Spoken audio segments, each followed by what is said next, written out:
When Eliza Hartwell stepped off that train in Nevada, she expected a new beginning. Instead, she found rejection, hunger, and the bitter cold of a man's cruelty. Left to die on a station bench, she had given up, until 5 words pierced through her despair. "Can you read me a story?" What happens next will break your heart and put it back together again. Stay with me until the end, hit that like button, and comment what city you're watching from so I can see how far this story travels. Now, let's begin. The wind cut through Eliza Hartwell's threadbare coat like 1,000 tiny knives, each gust reminding her that she was still alive when part of her wished she wasn't. She sat motionless on the wooden bench outside the Silver Creek station, her hands folded in her lap, fingers blue beneath the thin cotton of her gloves. Gloves that had once been white, now gray with travel and grief. The train was gone. The man who was supposed to be her husband was gone. Hope, she thought, was probably gone too. Eliza stared at the empty tracks stretching into the white void of Nevada winter, trying to remember exactly when everything had fallen apart. Was it the moment Henry Barlow saw her step down from the passenger car, her dress wrinkled from 3 days of travel, her eyes hollow from 3 months of mourning? Was it when he looked her up and down with the calculating gaze of a man inspecting livestock at market? Or was it when he leaned close enough that she could smell the whiskey on his breath and said, "You're not what I ordered. You look like death walking, and I don't need that kind of bad luck on my land." She'd tried to speak, to explain that yes, she'd been ill with grief after her family died in the fire, that yes, she was thinner than the photograph she'd sent 6 months ago, but she was strong, she was willing, she would work hard. But Henry Barlow had already turned his back. "Stage leaves in 2 hours," he'd said over his shoulder. "Be on it." That was 4 hours ago. The stage had come and gone. Eliza hadn't boarded it. Where would she go? Back to Pennsylvania? To the ashes of her childhood home? To the unmarked graves of her parents and younger brother? To the nothing that waited for her there? So she'd stayed on the bench as the afternoon faded into evening, as the temperature dropped and the snow began to fall in earnest, as the station master locked the office door and hurried away without meeting her eyes. She'd stayed because moving required deciding what to do next, and she had no decisions left in her. The cold was almost comforting now. She'd stopped shivering about an hour ago, which she dimly recognized as a bad sign, but bad signs didn't matter much anymore. Her stomach had stopped hurting too, though she hadn't eaten since yesterday morning, a hard biscuit and weak coffee somewhere in Wyoming. The money she'd saved for this journey was nearly gone, spent on train fare and the small carpet bag that now sat at her feet, containing everything she owned in the world: 2 dresses, a nightgown, a hairbrush, 3 books, and a daguerreotype of her family taken the summer before they died. They'd been so happy that day. Her father, with his hand on her mother's shoulder, both of them trying not to smile so the photograph wouldn't blur. Thomas, only 12, unable to contain his grin entirely, and Eliza herself, 19 and full of dreams about teaching school, or maybe opening a bookshop one day. That girl seemed like a stranger now. The fire had taken them in October. A knocked-over lantern in the barn, her father going back inside to save the horses, her mother running after him, Thomas following his parents because that's what children do. They follow the people they love, even into flames. Eliza had been in town that day, delivering pies to the church social. She'd returned to find nothing but smoke and ruins and 3 bodies laid out in the yard beneath borrowed sheets. After that, there had been the blank weeks of grief, the neighbors' pitying looks, the well-meaning widow who suggested Eliza might find a fresh start out west as a mail-order bride. "You're a pretty girl still," Mrs. Henderson had said, as if prettiness mattered when you felt dead inside. "Smart, too. Some good man will be lucky to have you." So Eliza had written to the matrimonial agency, had corresponded with Henry Barlow through careful, polite letters that revealed nothing of her devastation. She'd sold what little remained, had boarded the train west with the desperate hope that perhaps in a new place, with a new purpose, she might find a reason to feel alive again. Instead, she'd found this: a frozen bench, an empty platform, and the growing certainty that she'd made a terrible mistake in not following her family into the fire when she'd had the chance. "I'm sorry," she thought, unsure whether she was apologizing to her dead family for surviving them or to herself for trying to go on living. "I'm so sorry I wasn't enough." The snow fell harder now, beginning to accumulate on her shoulders, her lap, the carpet bag at her feet. In the distance, lights glowed from the buildings of Silver Creek, a mining town clinging to the Nevada mountains. Population maybe 300 if you counted generously. There would be a boarding house there, probably, a saloon, a general store, places where a woman alone might find help. But Eliza couldn't make herself stand. Her legs wouldn't obey the command, and besides, what would she say? "Excuse me, I'm a mail-order bride who got rejected. Could you spare some charity?" The humiliation of it was worse than the cold. She closed her eyes. The darkness behind her lids was welcoming, soft. Maybe if she just rested here a little longer. "Excuse me, miss." The voice was small, high-pitched, definitely female, definitely young. Eliza forced her eyes open. Standing in front of her, knee-deep in the accumulating snow, was a little girl. She couldn't have been more than 6 or 7 years old, with the dark brown hair escaping from beneath a knitted cap and wide gray eyes that studied Eliza with unsettling intensity. The child wore a wool coat that looked slightly too large for her, and mittens connected by a string threaded through the sleeves. "Yes?" Eliza's voice came out as a croak. She couldn't remember the last time she'd spoken aloud. "Are you waiting for someone?" the girl asked. Her breath formed small clouds in the frigid air. "No." The admission hurt more than it should. "No, I'm not waiting for anyone." The child tilted her head, considering this. "Then why are you sitting in the snow?" It was such a reasonable question that Eliza almost laughed. Why was she sitting in the snow? Because moving seemed impossible. Because she had nowhere to go. Because sometimes giving up is easier than going on. "I suppose I'm just resting," Eliza said finally. "You look cold." "I am cold." "You should come inside. Papa says people can freeze to death if they stay outside too long when it's snowing." "Your papa is right." Eliza looked past the girl, searching for an adult who must be frantically looking for their child. But the platform was empty, the street beyond deserted. "Where is your papa, sweetheart?" "At the ranch. I came with Mr. Thompson to get supplies. He's in the store." The girl pointed vaguely toward the cluster of buildings. "But he talks forever when he sees people, so I got bored and went exploring." She said this matter-of-factly, as if wandering away from one's guardian was a perfectly reasonable decision. "You shouldn't wander off," Eliza said, though she had no authority to scold anyone. "It's dangerous, especially in the snow." "I can see the store from here." The girl was undeterred. She took a step closer, studying Eliza with those unnervingly intelligent eyes. "Are you sad?" The question, so direct and guileless, hit Eliza like a physical blow. "Yes," she whispered. "Yes, I think I am." "Why?" "How did you explain grief to a child? How did you put into words the way loss hollowed you out, left you a shell walking around in the shape of a person?" "I've lost some people I loved very much." The girl nodded solemnly. "I lost my mama. She got sick and died when I was 4.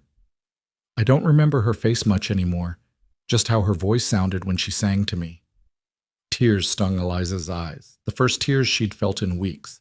Everything else had been dry and numb, but this child's simple honesty broke through something. "I'm sorry about your mama." "Thank you." The girl paused, then said, "Papa says it's okay to be sad about people who are gone. He says it means we love them. Your papa is a wise man, I guess." The child scuffed her boot in the snow. "He doesn't smile much anymore, though. And sometimes I hear him crying at night when he thinks I'm asleep." She looked up at Eliza. "Do you cry at night?" "Sometimes," Eliza admitted, "though lately I feel too tired even for that." They sat in silence for a moment, woman and child, both acquainted with loss. The snow continued its steady descent, and Eliza realized with distant surprise that she was shivering again. Maybe that was a good sign. Maybe her body had decided to keep fighting whether she wanted it to or not. "Do you like stories?" the girl asked suddenly. The question was so unexpected that Eliza blinked. "Stories?" "Books. Reading. Stories." The child's face brightened with enthusiasm. "I love stories. Papa tries to read to me, but he's not very good at it. He just says the words without making the voices different or anything. Mrs. Jenkins at church reads better, but I only see her on Sundays." Eliza hesitated. I used to like stories very much. I haven't read one in a while. Why not? Because reading required caring about something, and she'd used up all her caring, because stories had happy endings, and she didn't believe in those anymore, because opening a book felt like opening a door to a world she no longer had access to. I've been busy, she said instead. The girl looked skeptical, as if she could sense the lie. Then her expression transformed, lighting up with an idea that was clearly brilliant in her young mind. Can you read me a story? What? Can you read me a story, please? The child clasped her mittened hands together in a pleading gesture. I have a book in Mr. Thompson's wagon. It's about a princess who saves a dragon instead of the other way around. I've read it 100 times, but I want to hear how someone else tells it. Eliza stared at the girl. This small, persistent creature who had appeared out of the snow like something from a fairy tale herself. Every rational part of her brain said to decline politely, to send the child back to her Mr. Thompson, to return to the business of slowly freezing to death in peace. But then the girl said, Please, I don't have anyone else to ask. And something in those words, the loneliness, the hope, pierced through Eliza's carefully maintained numbness. I don't know, Eliza started to say. Please? Just one story? It's not even very long. And maybe it was because the girl's eyes reminded Eliza of her brother Thomas's eyes, gray and earnest and impossible to refuse. Maybe it was because someone was asking her for something, treating her as if she had value to offer. Maybe it was simply because saying yes was easier than explaining why she wanted to say no. All right, Eliza heard herself say. One story. The girl's face exploded into a smile so bright it seemed to push back the gathering darkness. Really? Oh, thank you. Wait right here. She turned and dashed toward the street, moving with the reckless speed of children who haven't yet learned to fear falling. Be careful, Eliza called after her, surprising herself with the automatic concern. The girl was already out of sight, vanished into the snow and shadows. Eliza sat on the bench, waiting, wondering what she'd just agreed to. She should leave. She should stand up right now and walk away before the child returned. Should find somewhere warm to die more comfortably. The girl would be disappointed for a moment, but children recovered from small disappointments. They were resilient in ways adults could never be again. But Eliza didn't move. She told herself it was because her legs were too numb, too cold, but that wasn't entirely true. The truth was that for the first time in months, someone had asked her for something that wasn't apology or explanation or defense of her continued existence. Someone had looked at her and seen not grief or failure or bad luck, but a person who might read a story. It was such a small thing, absurdly small. And yet, I got it. The girl reappeared, half running, half sliding through the snow, clutching a book wrapped in oilcloth. She stumbled on the platform steps and nearly dropped it, but caught herself with the instinctive grace of a child used to moving through the world alone. Sorry, I tried to run fast so you wouldn't get colder. I'm all right, Eliza said, though she wasn't sure that was true. What's your name, sweetheart? Maggie. Maggie Reed. The girl settled onto the bench beside Eliza, tucking herself close in a way that suggested she was starved for physical closeness. What's yours? Eliza. Eliza Hartwell. That's pretty. Eliza. Maggie tested the name on her tongue, seeming to approve. She carefully unwrapped the book and held it out. This is the Dragon Princess. My mama bought it for me before she got sick. Papa says it was the last present she ever gave me. Eliza took the book with hands that trembled. From cold or emotion, she couldn't tell. The cover was worn, clearly loved, clearly read 100 times, just as Maggie had said. A dragon and a princess faced each other on the illustrated front, but unusually, the princess stood in a protective stance in front of the dragon, sword drawn against unseen enemies. It looks wonderful, Eliza said quietly. It is. Maggie bounced slightly on the bench. The dragon's name is Ember, and she's actually really nice, but everyone thinks she's scary because she's a dragon, and the princess is named Adeline, and she doesn't care what anyone thinks. She knows Ember is good. Are you going to read it now? Eliza opened the book to the first page. The print was small, The light was fading, and her eyes burned with cold and unshed tears. Under any rational assessment, this was a terrible idea. But Maggie was looking at her with such hope, such trust, such absolute certainty that Eliza was capable of this simple gift. So Eliza began to read. Once upon a time, in a kingdom where mountains touched the clouds, there lived a dragon who had forgotten how to breathe fire. Her voice was rusty at first, uncertain, the words catching in her throat. But as she read, something strange happened. The story began to pull her in despite herself, and with it, the simple awareness of Maggie beside her, the child's warmth, her steady breathing, the way she leaned forward slightly during the exciting parts and sighed with satisfaction during the gentle ones. Eliza found herself doing the voices without thinking about it. The princess got a brave, determined tone. The dragon spoke with a soft rumble. The villains were appropriately menacing. Maggie watched her with wide eyes, utterly absorbed, occasionally whispering yes or oh no at the appropriate moments. They were 3 chapters in when a man's voice cut through the darkness. "Maggie, read. What in blazes do you think you're doing?" Both Eliza and Maggie jumped. Striding across the platform was a tall, rangy man in a heavy coat, his face shadowed by the brim of a worn hat. Even in the dim light from the station lamp, Eliza could see the tension in his shoulders, the worry and anger mixing in his expression. "Papa!" Maggie scrambled off the bench. "I was just... You wandered off without telling Mr. Thompson where you were going." The man, Maggie's father, reached them in 3 long strides. "I've been searching for you for the last 20 minutes. Do you have any idea how—" He stopped abruptly as his gaze fell on Eliza, really seeing her for the first time. Eliza stood on unsteady legs, clutching the book like a shield. She knew what he was seeing, a thin woman in travel-stained clothes sitting in the snow with his daughter, looking like nothing so much as a vagrant or worse. "I'm sorry," she said quickly. "Your daughter was just asking me to read to her. I meant no harm.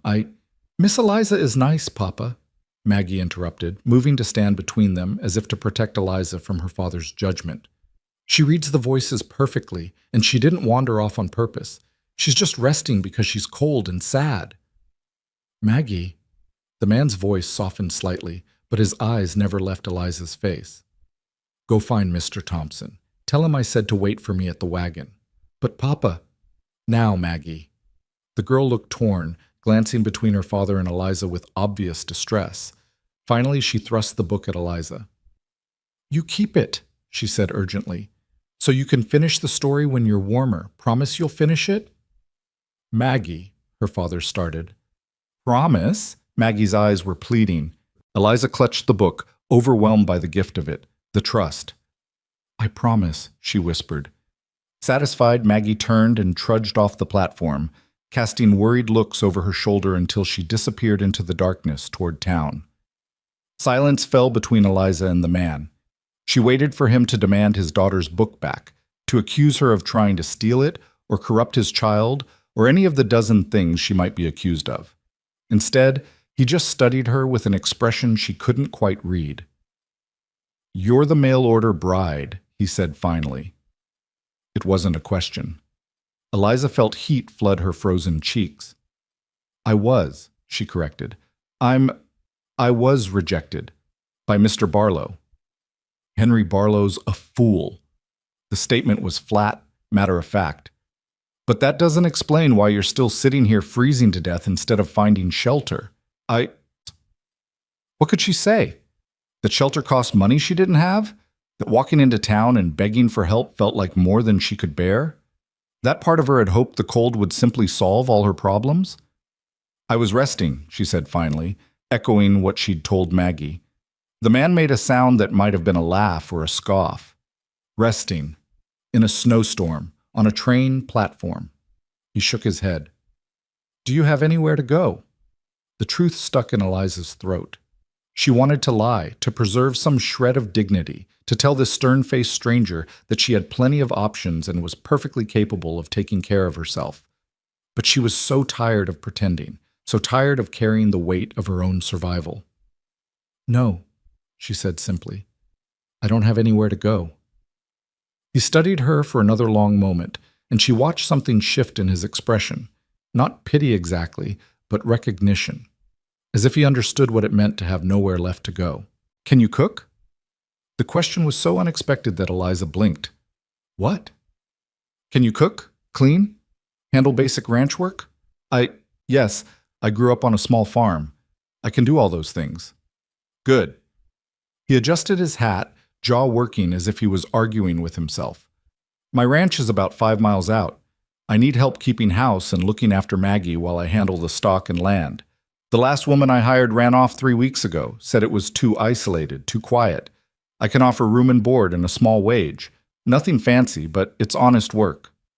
Eliza stared at him. "You're offering me a job? You don't even know me. I know you kept my daughter safe when you could have ignored her. I know you read to her even though you look about ready to collapse. I know Henry Barlow rejected you, which in my experience is usually a sign that someone has both intelligence and integrity." His mouth quirked in something that might have been the ghost of a smile. "And I know that if I leave you here, you'll likely be dead by morning. Call me sentimental, but I'd prefer to avoid that." "Why?" The word came out harsher than she intended. "Why would you help me?" For the first time, the man's stern expression softened completely. "Because someone helped me once, when I needed it.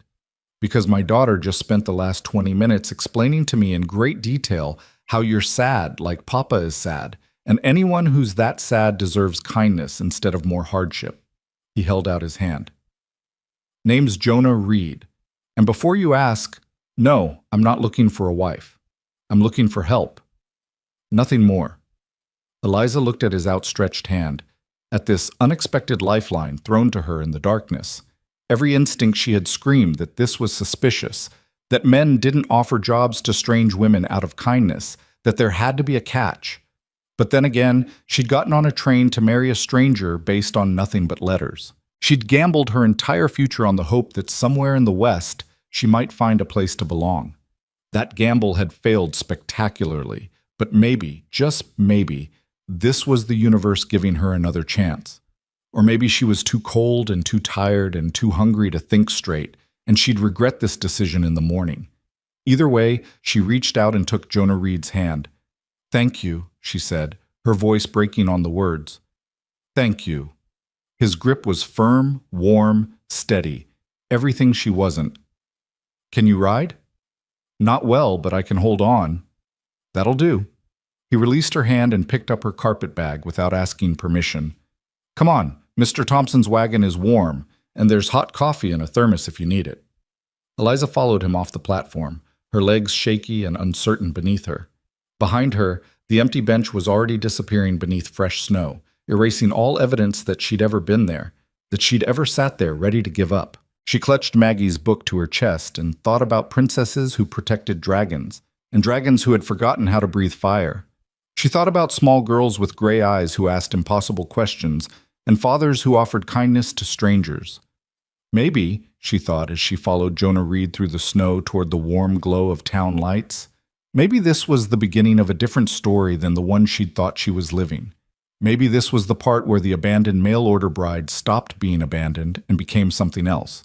She didn't know what yet. She didn't dare to hope. But at least, she was moving forward instead of slowly freezing on a bench.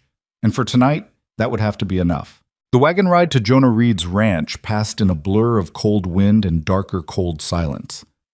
Eliza sat wedged between Mr. Thompson, a grizzled man who smelled of tobacco and said nothing beyond a grunt of greeting, and a stack of supply crates that shifted with every rut in the frozen road.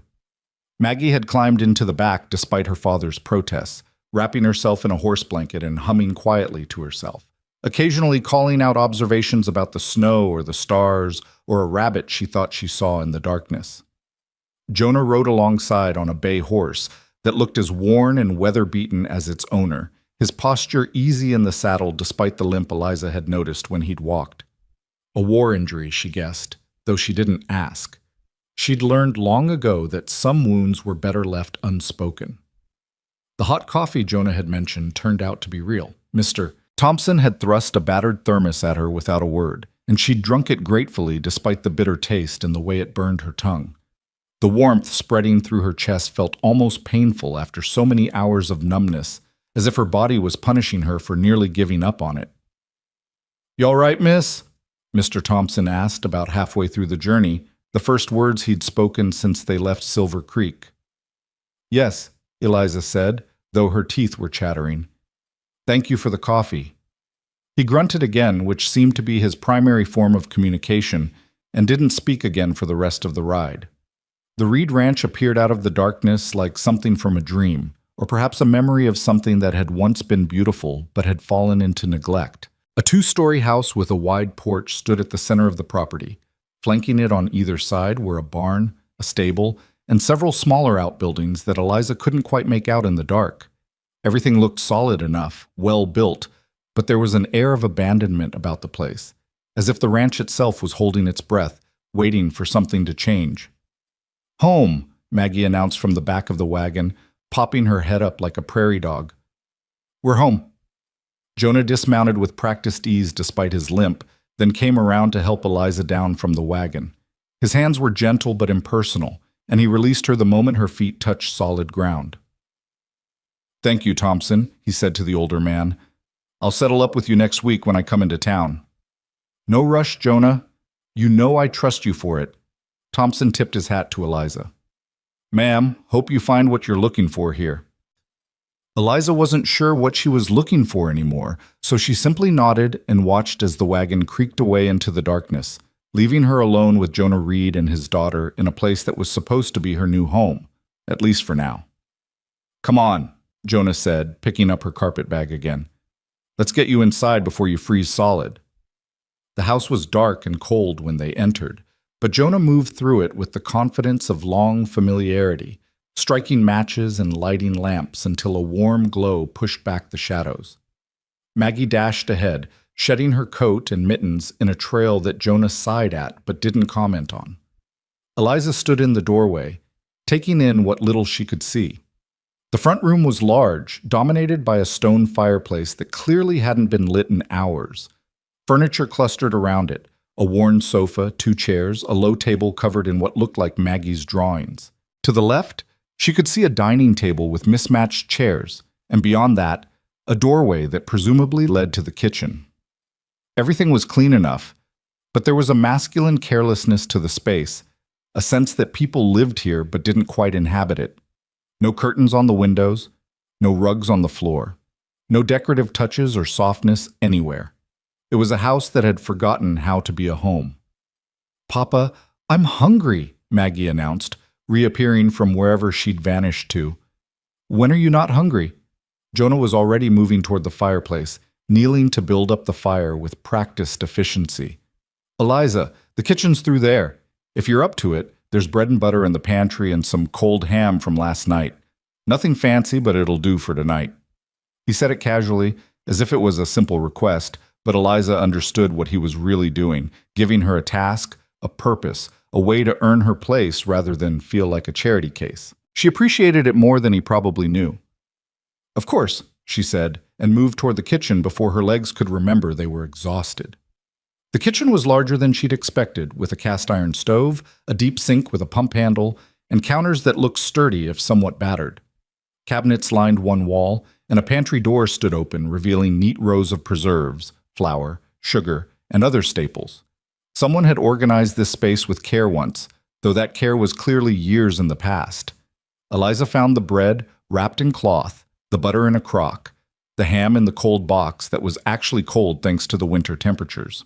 Her hands moved automatically, slicing bread, spreading butter, arranging food on plates she found in one of the cabinets. It felt strange to be performing such domestic tasks in a stranger's house, but also oddly comforting. This, at least, she knew how to do. She brought the simple meal out to find that Jonah had gotten the fire roaring and Maggie had curled up on the sofa, fighting sleep with the determined stubbornness of a child who didn't want to miss anything. "Thank you," Jonah said, taking the plate she offered. "Maggie, sit at the table properly." "But, Papa," "Table. Now." Maggie dragged herself to the table with exaggerated suffering, though she perked up once she started eating. Eliza sat down carefully in one of the chairs, her own plate in front of her, and forced herself to eat slowly, despite the gnawing hunger in her stomach. The food was simple but good, and she had to stop herself from devouring it like an animal. Jonah ate standing up, leaning against the fireplace mantel, studying Eliza with an expression she couldn't quite read. Not hostile, but assessing, trying to figure out what kind of person he'd just invited into his home. "So," he said finally, "I suppose we should establish some ground rules." "Of course." Eliza set down her bread, meeting his gaze directly. If he was going to throw her out, better to know now than later. "First, like I said, I'm not looking for a wife. I tried that once and—" He glanced at Maggie, who was now focused entirely on her food. "It ended. I'm not interested in trying again. This is a job, nothing more. Room, board, and $5 a month." "Fair?" "More than fair, Sal," Eliza said quietly. "Thank you. Second, Maggie is my priority. Everything else comes after her safety and well-being. If I think you're putting her at risk in any way—" "I would never hurt a child," Eliza interrupted, surprising herself with the fierceness in her voice. "Never." Jonah studied her for a moment, then nodded. "I believe you, but I had to say it." "I understand. Third, I don't pry into people's pasts, and I'd appreciate the same courtesy. You're running from something. I can see that. I don't need to know what. But if trouble follows you here, I need to know about it before it arrives. Deal?" Eliza's throat tightened. Should she tell him now about Caleb Rourke? About the man who'd murdered her family and might someday come looking for the only witness who'd escaped? But no. Rourke thought she'd died in the fire with the others. That's what the newspapers had reported. As far as the world knew, the entire Hartwell family had perished. She was safe. She had to believe she was safe. "Deal," she said. "And I promise, if there's any danger, you'll know." "Good." Jonah pushed away from the mantel. "Your room is upstairs, second door on the right. It's not much, but it's warm enough. Bathroom's at the end of the hall. The water pump is temperamental, but it works if you're patient with it. Maggie's room is across from yours. Mine is downstairs off the kitchen. Any questions?" 1,000 questions crowded Eliza's mind, but she shook her head. "Not tonight. Thank you, Mr. Reed." "Jonah," he corrected. "No need for formality when it's just us." "Jonah, then. And you can call me Eliza." "I know. Maggie told me approximately 47 times on the way back into town." His mouth quirked in what might have been amusement. "My daughter has apparently decided you're the answer to all her problems. Fair warning." Eliza glanced at Maggie, who was now nodding over her plate, fighting a losing battle against sleep. "She's a sweet child." "She's a handful," Jonah said, but there was such love in his voice that it made Eliza's chest ache. He moved to his daughter, scooping her up with ease. "Come on, little bird, time for bed."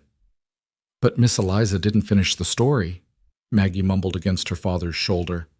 "Miss Eliza can finish it tomorrow. She's not going anywhere." Was she? Eliza found herself wondering even as she nodded agreement. She thought she wasn't going anywhere when she got off the train to meet Henry Barlow either. Nothing in her life felt permanent anymore, and perhaps that was simply how things were now. Temporary moments strung together, each one potentially the last. Jonah carried Maggie toward the stairs, then paused and looked back at Eliza.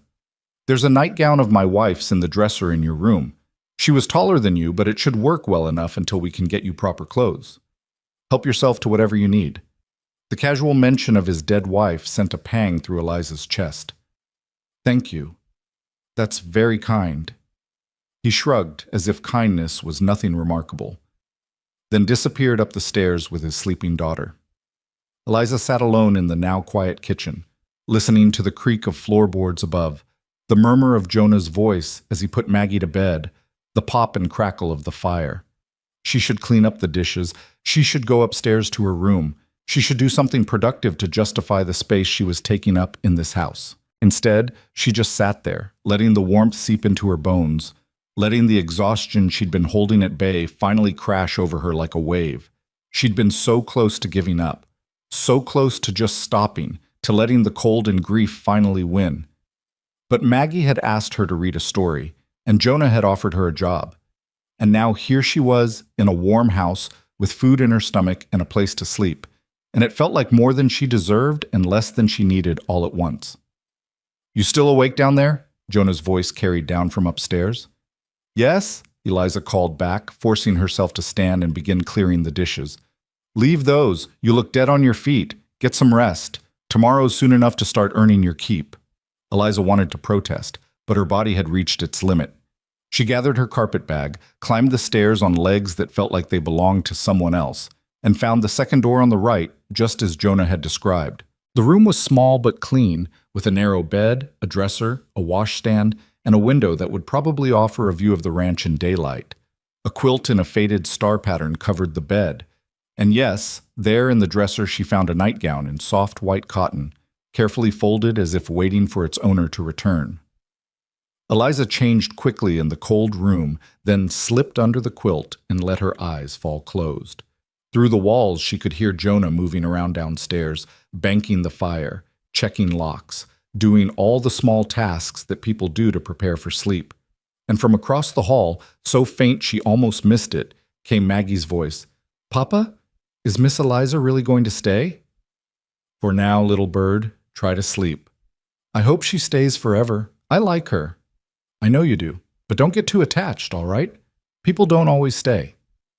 Mama didn't stay, Maggie said, and the sadness in those 3 words made Eliza's throat close. No, Jonah agreed softly. Mama didn't stay, but that wasn't her choice, remember? She loved you more than anything. Do you think Miss Eliza is sad like us? A long pause, then, yes, sweetheart. I think she's sad like us. Then maybe we can be sad together. That's better than being sad alone. Maybe it is. Now sleep, Maggie. No more questions. Eliza lay in the darkness of her borrowed room, in a dead woman's nightgown, in a house full of grief that matched her own, and felt the first stirrings of something she couldn't quite name. Not hope. She wasn't ready for hope, but perhaps the willingness to try, the willingness to see what tomorrow might bring, instead of wishing it wouldn't come at all. She fell asleep clutching Maggie's book, and for the first time in months, she didn't dream of fire. Morning came too early and too bright, sunlight streaming through the uncurtained window to wake Eliza from the deepest sleep she'd had since before the fire. For a moment, she forgot where she was, panic surging through her chest until she recognized the unfamiliar room, remembered the events of the previous night, and felt the panic slowly recede into something like cautious relief. She was still here, still alive, still, somehow, being given another chance.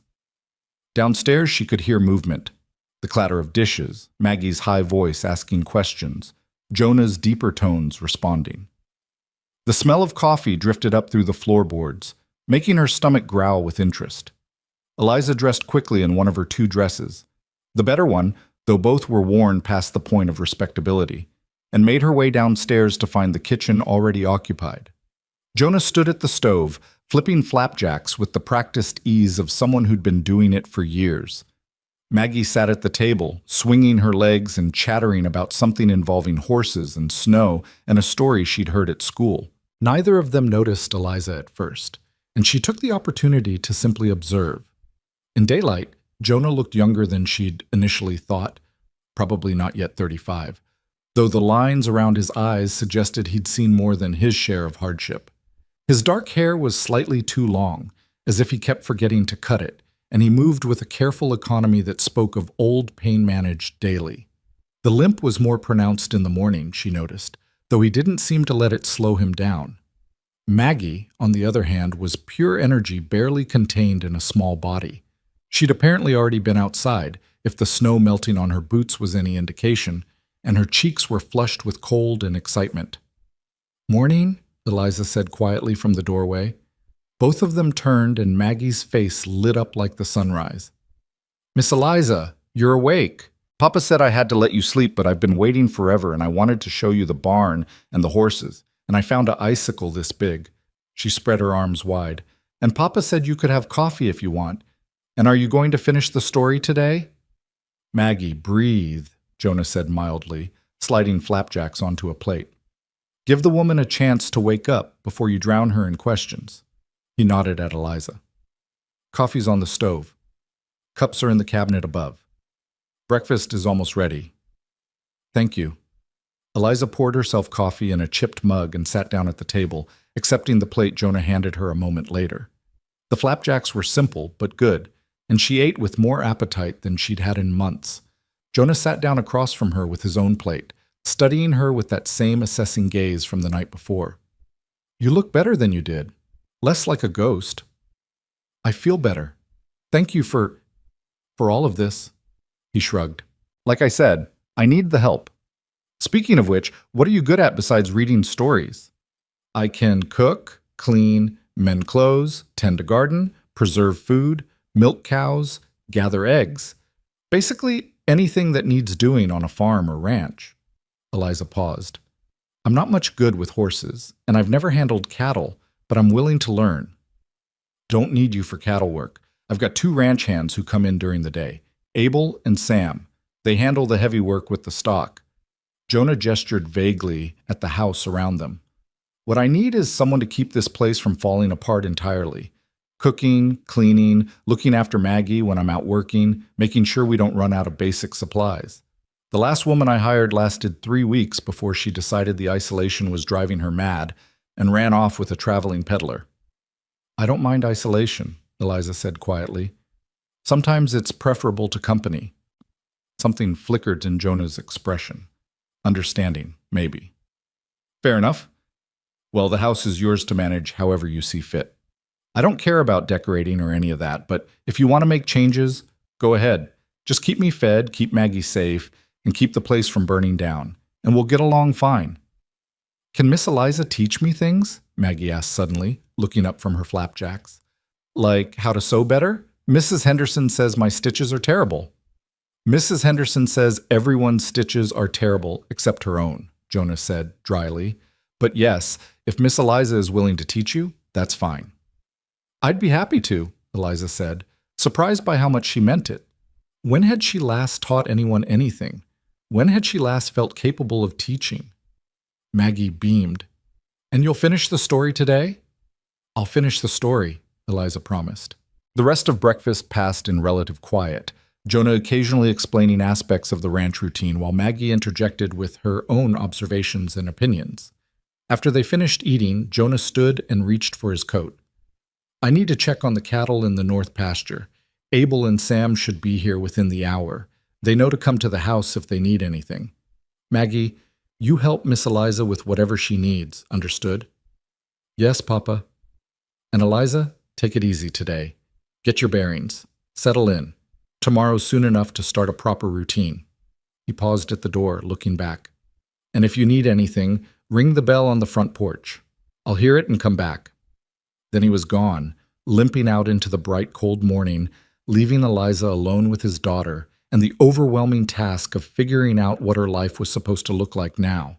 "So," Maggie said brightly, "do you want to see my room first, or should we do the story first? Or maybe—" "How about," Eliza interrupted gently, "we start by cleaning up breakfast, and then I'll read you the next chapter of your book while we work on other chores. That way we can do both." Maggie considered this, then nodded sagely. "That's a good compromise. Papa says compromises are important." "Your papa is right." They washed dishes together, Maggie chattering the entire time about school, which she attended 3 days a week in town when Mr. Thompson could give them a ride. Her friends— Emma was nice but bossy, Jacob was funny but picked his nose. And her favorite things— horses, snow, stories, her papa, and cookies, though not necessarily in that order. Eliza found herself relaxing into the conversation, into the simple domesticity of it all. This was familiar territory: kitchen work, childcare, the rhythms of maintaining a household. She might not know what her future held, but she knew how to wash dishes and listen to a child's stories and keep a house running. These were skills that mattered, that had value. "My room is a mess," Maggie announced as they climbed the stairs, Eliza carrying the now precious storybook. "Papa says I'm like a tornado that picks up everything and puts it down somewhere else." The assessment turned out to be accurate. Maggie's room was a cheerful disaster. Clothes scattered across the floor, drawings pinned haphazardly to the walls, a collection of rocks and feathers and other treasures arranged on the windowsill. The bed was unmade, quilts tangled like Maggie had fought them in her sleep. All right, Eliza said, surveying the chaos with amusement rather than judgment. Here's what we'll do. I'll read the next chapter while you pick up your clothes and put them in the dresser. Sound fair? That sounds perfect. Maggie immediately started gathering armfuls of dresses and stockings, dumping them enthusiastically into drawers without any apparent organization system. Eliza settled into the small chair by the window and opened the book to where they'd left off the night before. Chapter 4.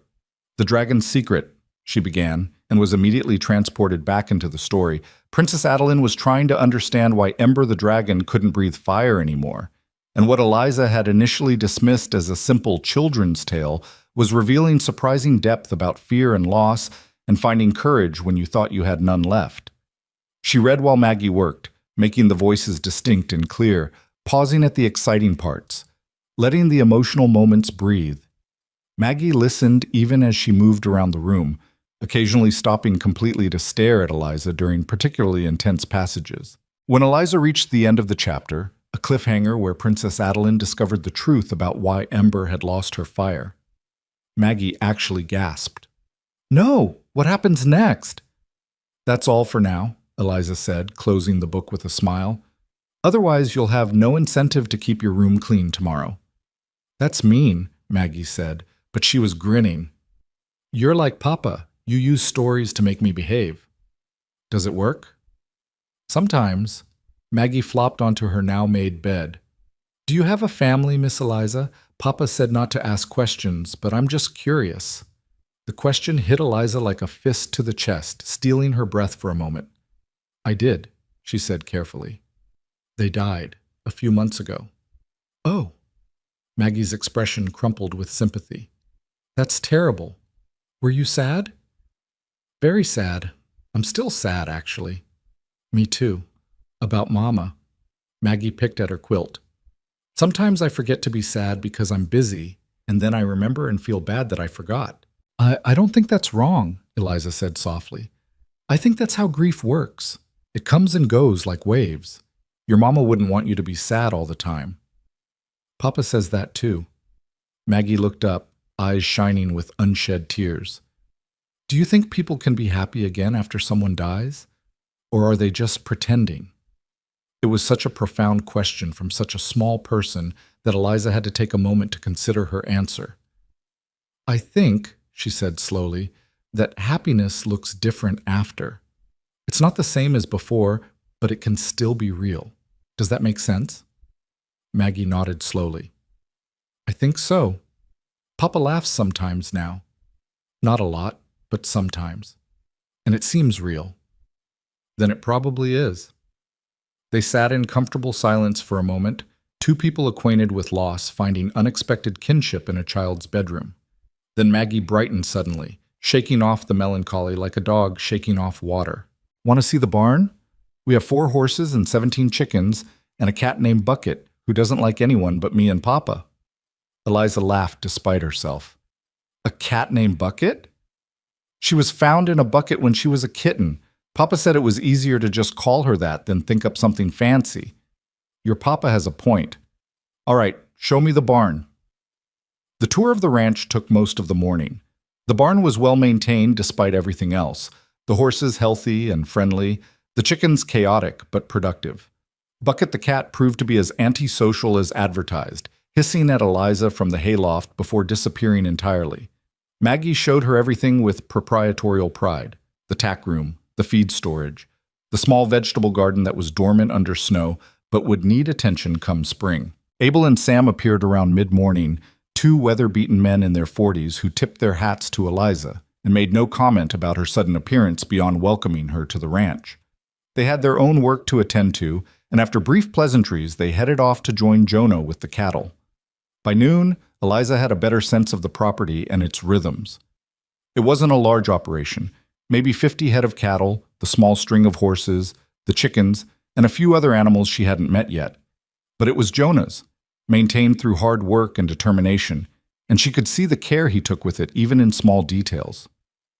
She made lunch from the supplies in the pantry, soup from preserved vegetables and salt pork, fresh bread that she'd started early in the morning while Maggie was still organizing her room. When Jonah returned at 1 o'clock with Abel and Sam, He stopped in the doorway and simply stared at the set table, the steaming bowls, the smell of fresh bread filling the kitchen. "Something wrong?" Eliza asked, suddenly worried she'd overstepped. "No," Jonah said quietly. "Just hasn't smelled like this in here since—" He didn't finish the sentence, but she understood. They ate together, the three men discussing ranch business, while Maggie told Eliza in great detail about every single chicken and its personality. After lunch, Abel and Sam returned to work, and Jonah lingered for a moment.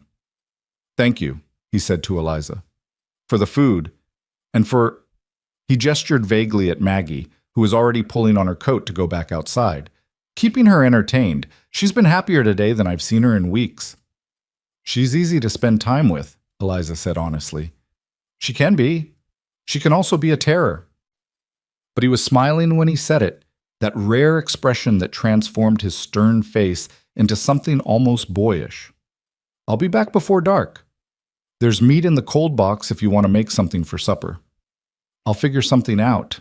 He nodded and left, and Eliza spent the afternoon settling into routines: laundry, mending, planning meals, organizing the kitchen the way she preferred. Simple, mundane tasks that nonetheless gave her a sense of purpose she'd been missing for far too long.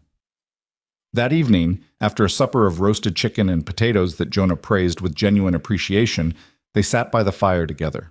Maggie brought out her book again, and this time Jonah listened too. His eyes closed as Eliza read about Princess Adeline's determination to help Ember remember her fire. When Maggie finally fell asleep against her father's shoulder, Jonah carried her upstairs without waking her. He returned a few minutes later to find Eliza banking the fire for the night. "She told me you explained grief to her," he said without preamble. "Thank you for that. I've tried, but I'm not good with words."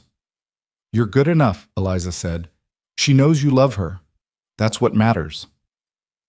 Jonah was quiet for a moment, then, "My wife, Rebecca, she died 2 years ago. Fever. It came on fast, took her in less than a week. Maggie barely remembers her now, and that—" He stopped, swallowing hard. "That might be a mercy. I don't know." "I'm sorry," Eliza said, because what else was there to say? "Me too." He moved to the window looking out at the snow-covered yard. "I wasn't lying when I said I'm not looking for a wife. I don't have room in my life for that kind of complication. But I'm grateful you're here. Today felt almost normal, in a good way." "I'm grateful too," Eliza admitted. "Yesterday I thought I was done. Finished. And today I made bread and did laundry and read stories, and it felt like maybe I could survive after all." Jonah turned to look at her, and in the firelight, his expression was gentle. "We're all just surviving, Eliza. Some days better than others. But yeah, I think you can survive. I think maybe we all can if we just keep getting up in the morning." It wasn't a profound statement, and it certainly wasn't poetry.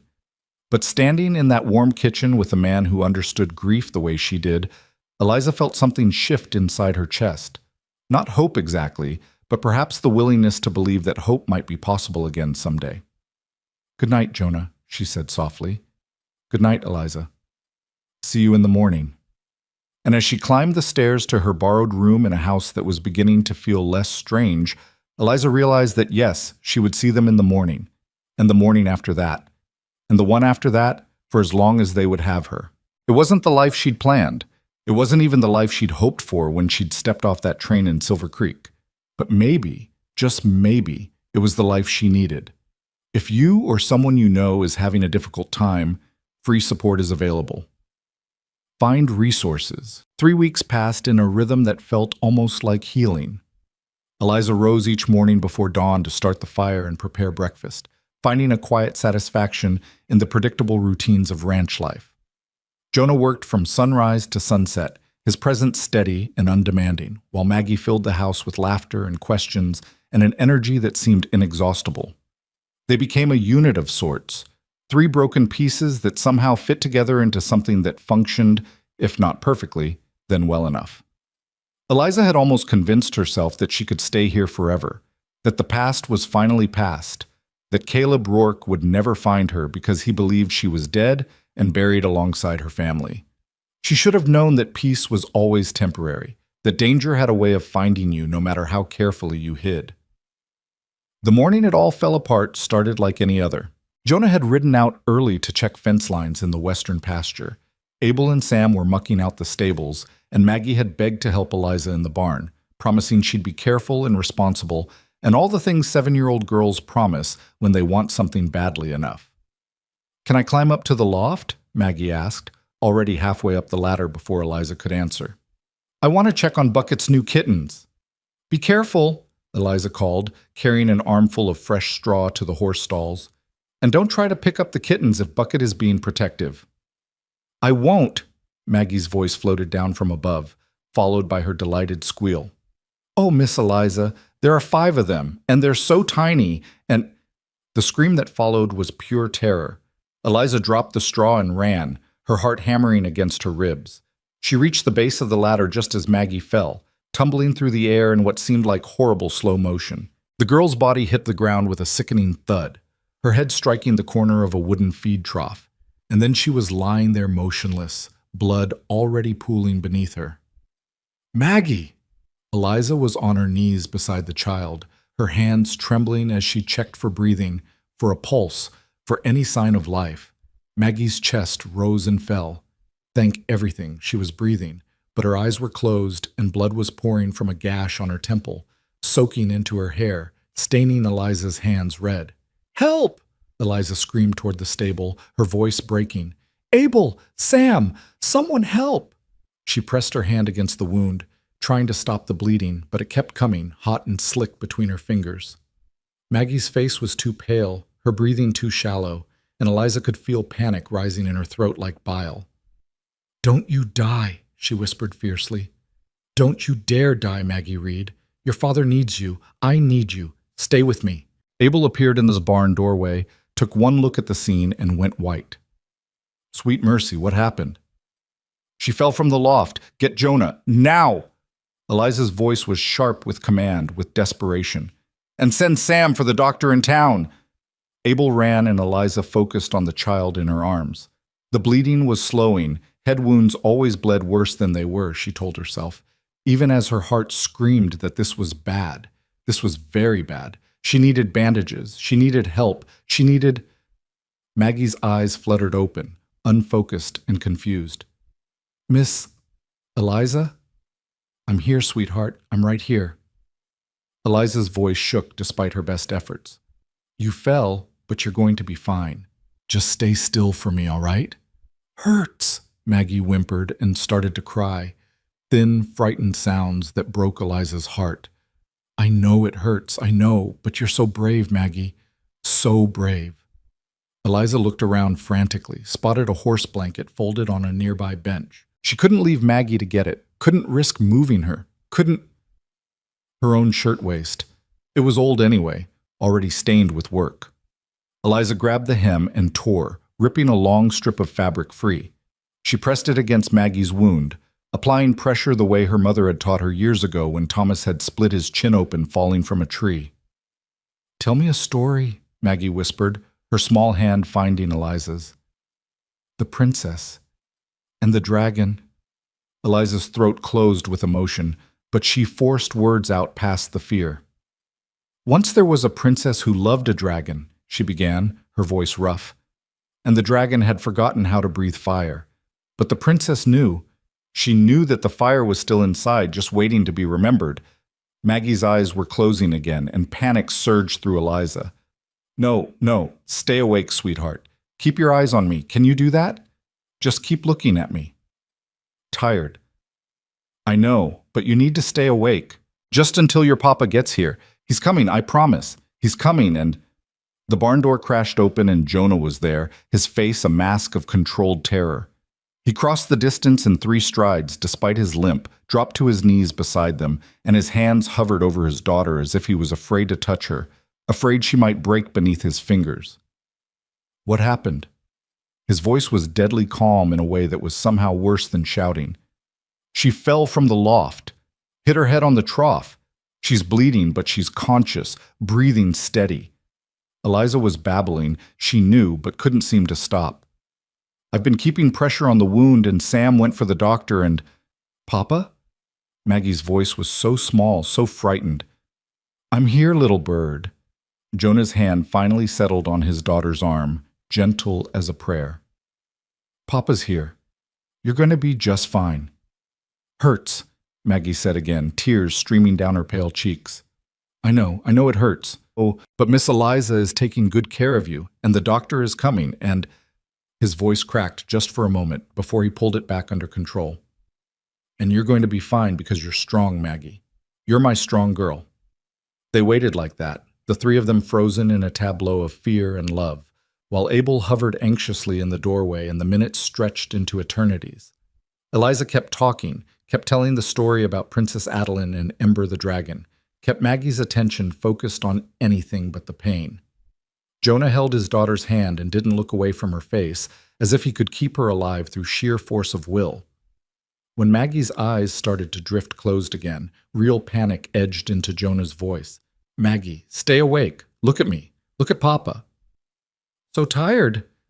I know, but you can't sleep yet. Not yet. Talk to me. Tell me about the kittens. You saw Bucket's kittens, right? 5, Maggie whispered. 5 little ones. Eliza met Jonah's eyes over his daughter's body and saw her own terror reflected there. The bleeding had slowed but not stopped, and Maggie was too pale, too drowsy, too still. Where was the doctor? How long did it take to ride 5 miles into town and back?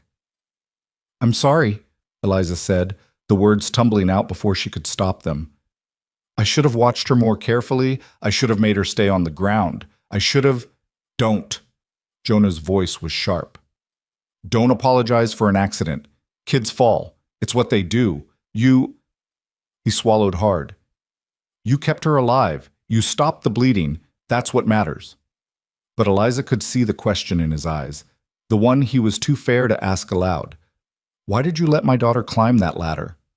Why weren't you watching more carefully? Why didn't you keep her safe? She had no answers. Only the terrible weight of guilt and the prayer that Maggie would survive to give her the chance to make it right. The doctor finally arrived an hour later, an hour that felt like days, and took over with brisk efficiency. He cleaned the wound, pronouncing it nasty but not catastrophic, and stitched Maggie's head while she whimpered and Jonah held her still, and Eliza stood uselessly to the side, her hands still covered in drying blood. She'll need to rest for several days, the doctor said, bandaging the wound with practiced hands. No running, no playing, no excitement. Watch for signs of confusion, excessive drowsiness, vomiting.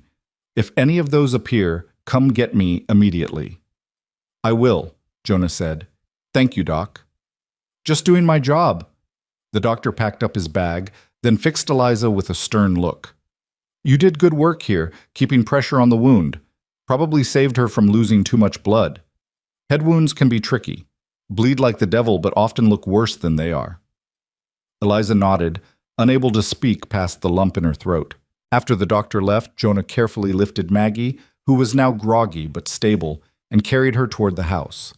Eliza followed at a distance, feeling like an intruder, like someone who had forfeited her right to be part of this family in the moment she'd let Maggie get hurt. They settled Maggie in her bed with extra pillows and blankets, and she fell asleep almost immediately, exhausted by pain and fear. Jonah sat beside her, one hand resting on her arm as if to reassure himself she was still breathing, still alive. Eliza stood in the doorway, unsure whether to stay or go, to speak or remain silent. Finally, she said, I'll make some broth, something light for when she wakes up. Jonah didn't look away from his daughter. Thank you. The words were polite but distant, and Eliza felt the gap between them opening like a chasm. She retreated to the kitchen, scrubbed the blood from her hands until her skin was raw, and tried to stop shaking. She'd almost lost Maggie. This child who'd become so important so quickly, who'd asked her to read stories and taught her how to laugh again. Eliza had almost let her die through carelessness, through a moment of inattention that could have cost everything. The broth went forgotten on the stove as Eliza sank into a chair and finally let herself cry, deep, wrenching sobs that came from somewhere primal and terrified. She'd already lost everyone she loved once. She couldn't bear to lose anyone else. She couldn't survive it. She didn't hear Jonah enter the kitchen until he spoke. Eliza. She looked up, wiping desperately at her face, trying to compose herself. I'm sorry, Stop apologizing. He crossed to where she sat and, to her complete surprise, pulled her to her feet and into his arms. It wasn't romantic, wasn't anything but human comfort offered to someone who desperately needed it. She's alive. She's going to be fine. That's what matters. Eliza sobbed against his shoulder, her hands clutching his shirt, and he just held her and let her break apart in the safety of his strength. When she finally pulled back, embarrassed and exhausted, he handed her a handkerchief without comment. "I should have been more careful," she said, her voice hoarse. "Kids are unpredictable. You can't watch them every second." Jonah moved to the window, looking out at the darkening yard. "When Rebecca died, I blame myself for weeks. Should have gotten the doctor sooner, should have noticed she was sick earlier, should have done something different. But the truth is, sometimes bad things just happen. All we can do is deal with the aftermath." "How do you live with that?" Eliza asked. "With knowing you can't protect the people you love from everything?" "You don't live with it. You just live despite it." He turned back to face her. "Eliza, what you did today, keeping pressure on the wound, keeping her calm, keeping her awake, that probably saved her life. The doctor said as much. So please, stop carrying guilt that isn't yours to carry." Eliza wanted to believe him. She wanted to let go of the crushing weight of responsibility and fear. But before she could respond, before she could try to explain why letting people down felt like her defining characteristic lately, Abel appeared in the kitchen doorway with an expression that sent ice through her veins. "Jonah, there's a man here asking for Eliza. Says his name is Caleb Rourke, and he's looking for his fiancée." The world stopped. Everything stopped. Eliza couldn't breathe, couldn't think, couldn't do anything but stare at Abel's concerned face and feel reality crumbling around her. No, it wasn't possible. Caleb Rourke thought she was dead. He had no reason to come looking for her here, no way to know she'd survived. "Eliza?" Jonah's voice was sharp. "Who is Caleb Rourke?" She couldn't speak. Her tongue felt thick and useless in her mouth. All she could see was flames, her parents' bodies, Thomas's face, in the moment before the barn roof collapsed. All she could hear was Rourke's voice promising he'd make them pay for testifying against his brother, his laughter as he'd locked the barn doors from the outside and struck the match. "Eliza!" Jonah grabbed her shoulders, forcing her to focus on his face. "Who is he?" "The man who murdered my family," she whispered. "The man who burned them alive." Jonah's expression went absolutely still. And in that stillness, Eliza saw the soldier he must have been during the war, controlled, dangerous, capable of violence when necessary. "Stay here," he said quietly. "Lock the door behind me. Don't come out until I tell you it's safe." "No, Jonah, he's dangerous. I said stay here." It wasn't a request. "Abel, go up and watch Maggie. If anything happens to me, you take both of them and ride straight to the sheriff." "Jonah, I don't think," Abel started. "That's an order." Jonah moved toward the front door with the steady purpose of someone walking toward a fight they knew was coming. "Lock this door, Eliza." She wanted to argue, wanted to run, wanted to do anything but stand there frozen while Jonah walked out to confront a murderer. But her body wouldn't obey her commands, wouldn't do anything but shake and remember and fall apart. Abel gave her a worried look, then headed upstairs toward Maggie's room. Eliza forced her legs to move, forced herself to go to the door, and turn the lock as Jonah had ordered. Through the window, she could see a figure on horseback in the yard, illuminated by the light spilling from the barn. Even in shadow, she recognized Caleb Rourke's lean frame, the way he sat his horse with casual arrogance. He'd found her. Despite everything, despite all her precautions and prayers, he'd found her. Jonah stepped off the porch and walked toward Rourke with that distinctive limp, and even from inside, Eliza could hear the cold edge in his voice. "This is private property. State your business or move along." Rourke's laugh carried across the yard, familiar and sickening. "Well now, that's not very friendly. I'm just looking for someone, a woman, thin, brown hair, probably going by the name Eliza Hartwell. Ring any bells?" "Can't say it does." "Really? Because I heard in town that Jonah Reed recently hired a woman matching that description. Funny coincidence, don't you think? What's your interest in this woman?" "She's my fiancée. Ran away from home after a family tragedy. been sick with grief, not thinking clearly. I've been searching for her for months, and I'd very much like to take her back where she belongs."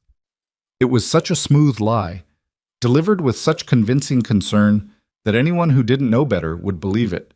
But Eliza knew better. She knew exactly what Caleb Rourke was capable of.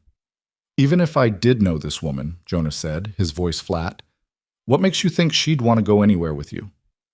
"Because she's not well, friend. Grief does terrible things to people.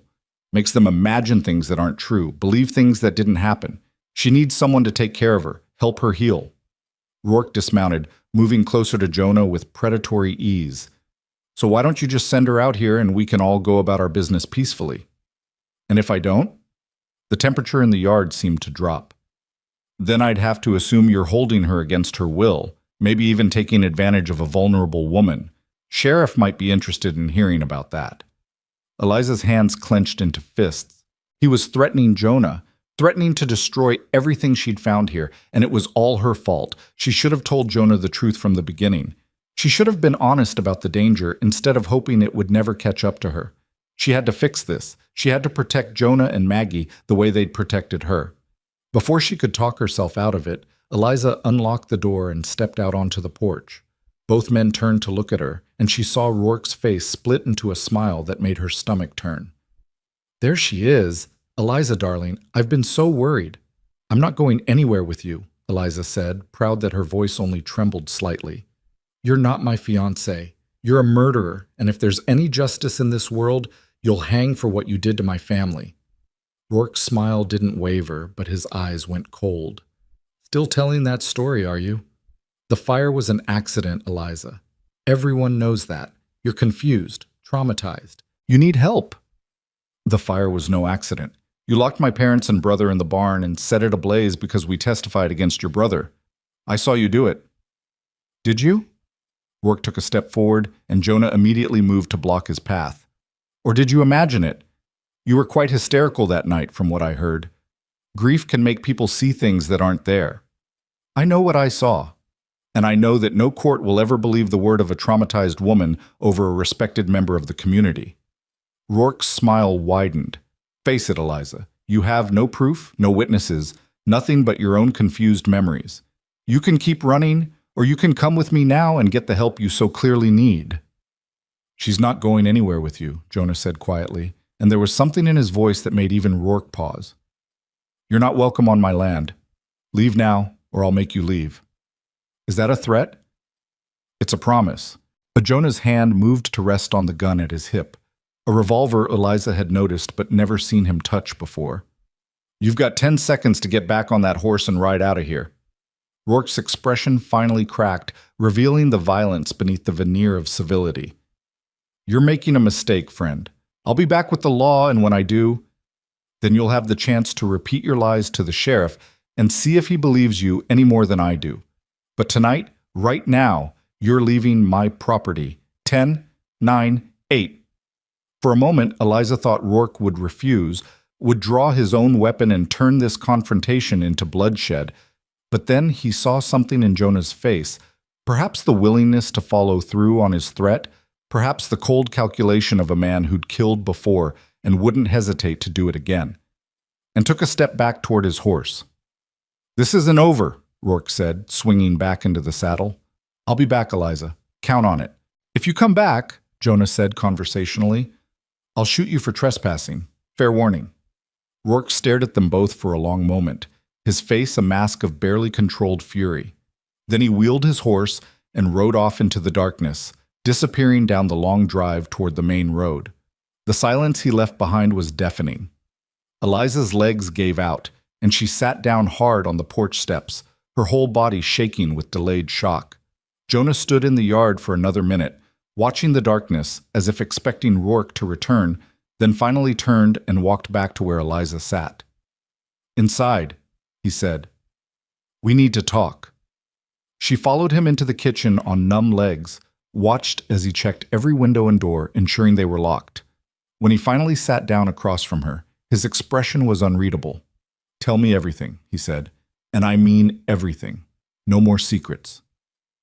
So Eliza told him about her father testifying against Rourke's brother in a land dispute that had turned violent, about the threats that followed, about coming home to find her family's barn ablaze and seeing Caleb Rourke riding away in the distance, about how the authorities ruled it an accident because Rourke had friends in high places, and Eliza had no proof beyond her own testimony, about how she'd fled west to escape him, had used every penny she had to buy a new identity as a mail-order bride, had thought she was finally safe. When she finished, Jonah sat quietly for a long moment, his jaw working. "And you didn't think to mention that a murderer might come looking for you when I offered you a job?" "I thought I was safe," Eliza said, tears streaming down her face. "The newspapers reported that the entire family died in the fire. I thought he believed I was dead. I never imagined. I would never have stayed if I thought I was putting you and Maggie in danger. Too late now." But his voice wasn't angry, just tired. "He knows you're here. He'll come back, probably with the law, trying to get you arrested for something or declared incompetent or some other legal maneuvering. And if that doesn't work, he'll try something else," Eliza finished. "Something more direct. Jonah, I'll leave tonight. I'll go right now, lead him away from here.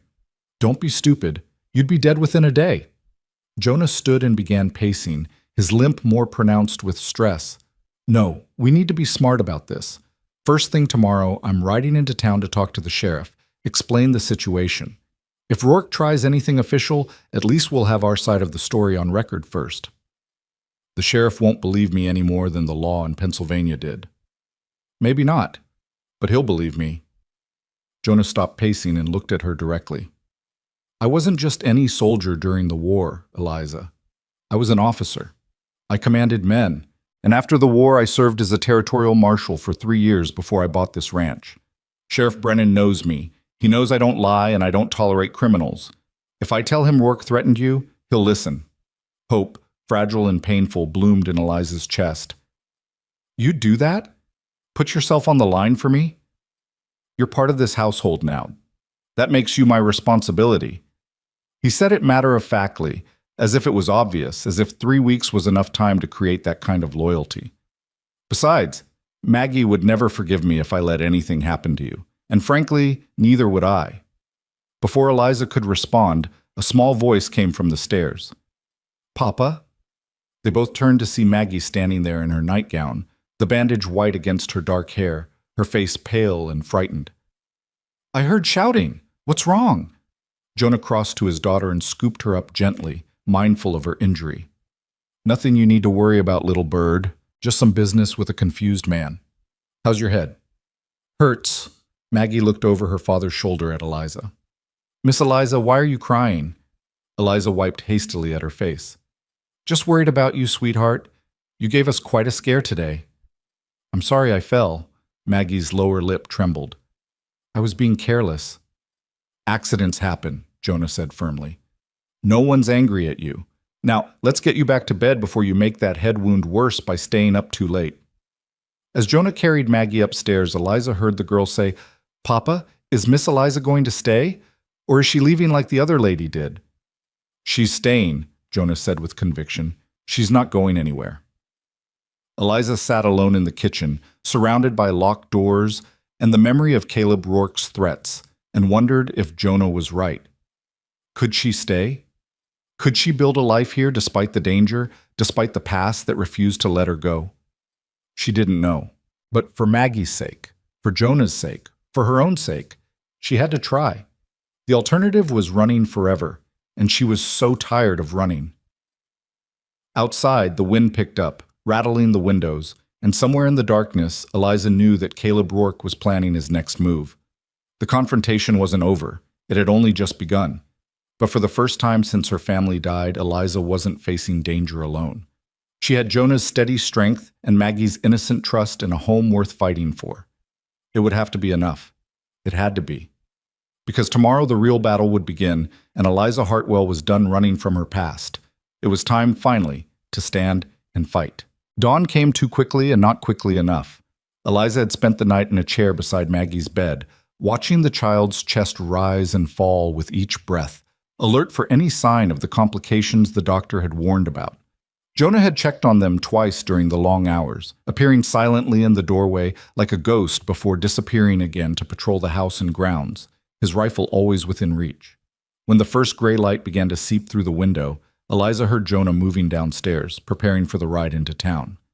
She slipped quietly out of Maggie's room and found him in the kitchen, already dressed and armed, checking his revolver with the practiced efficiency of someone who'd done it 1,000 times before.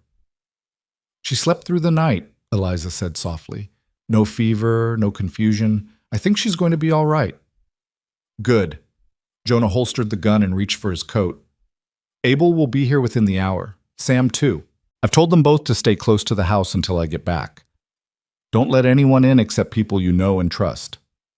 "How long will you be gone?"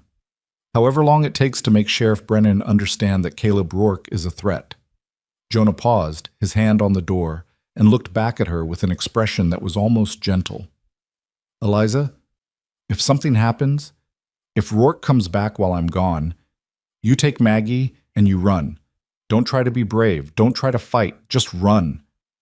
"I won't leave her," Eliza said, and realized as she spoke that she meant it absolutely.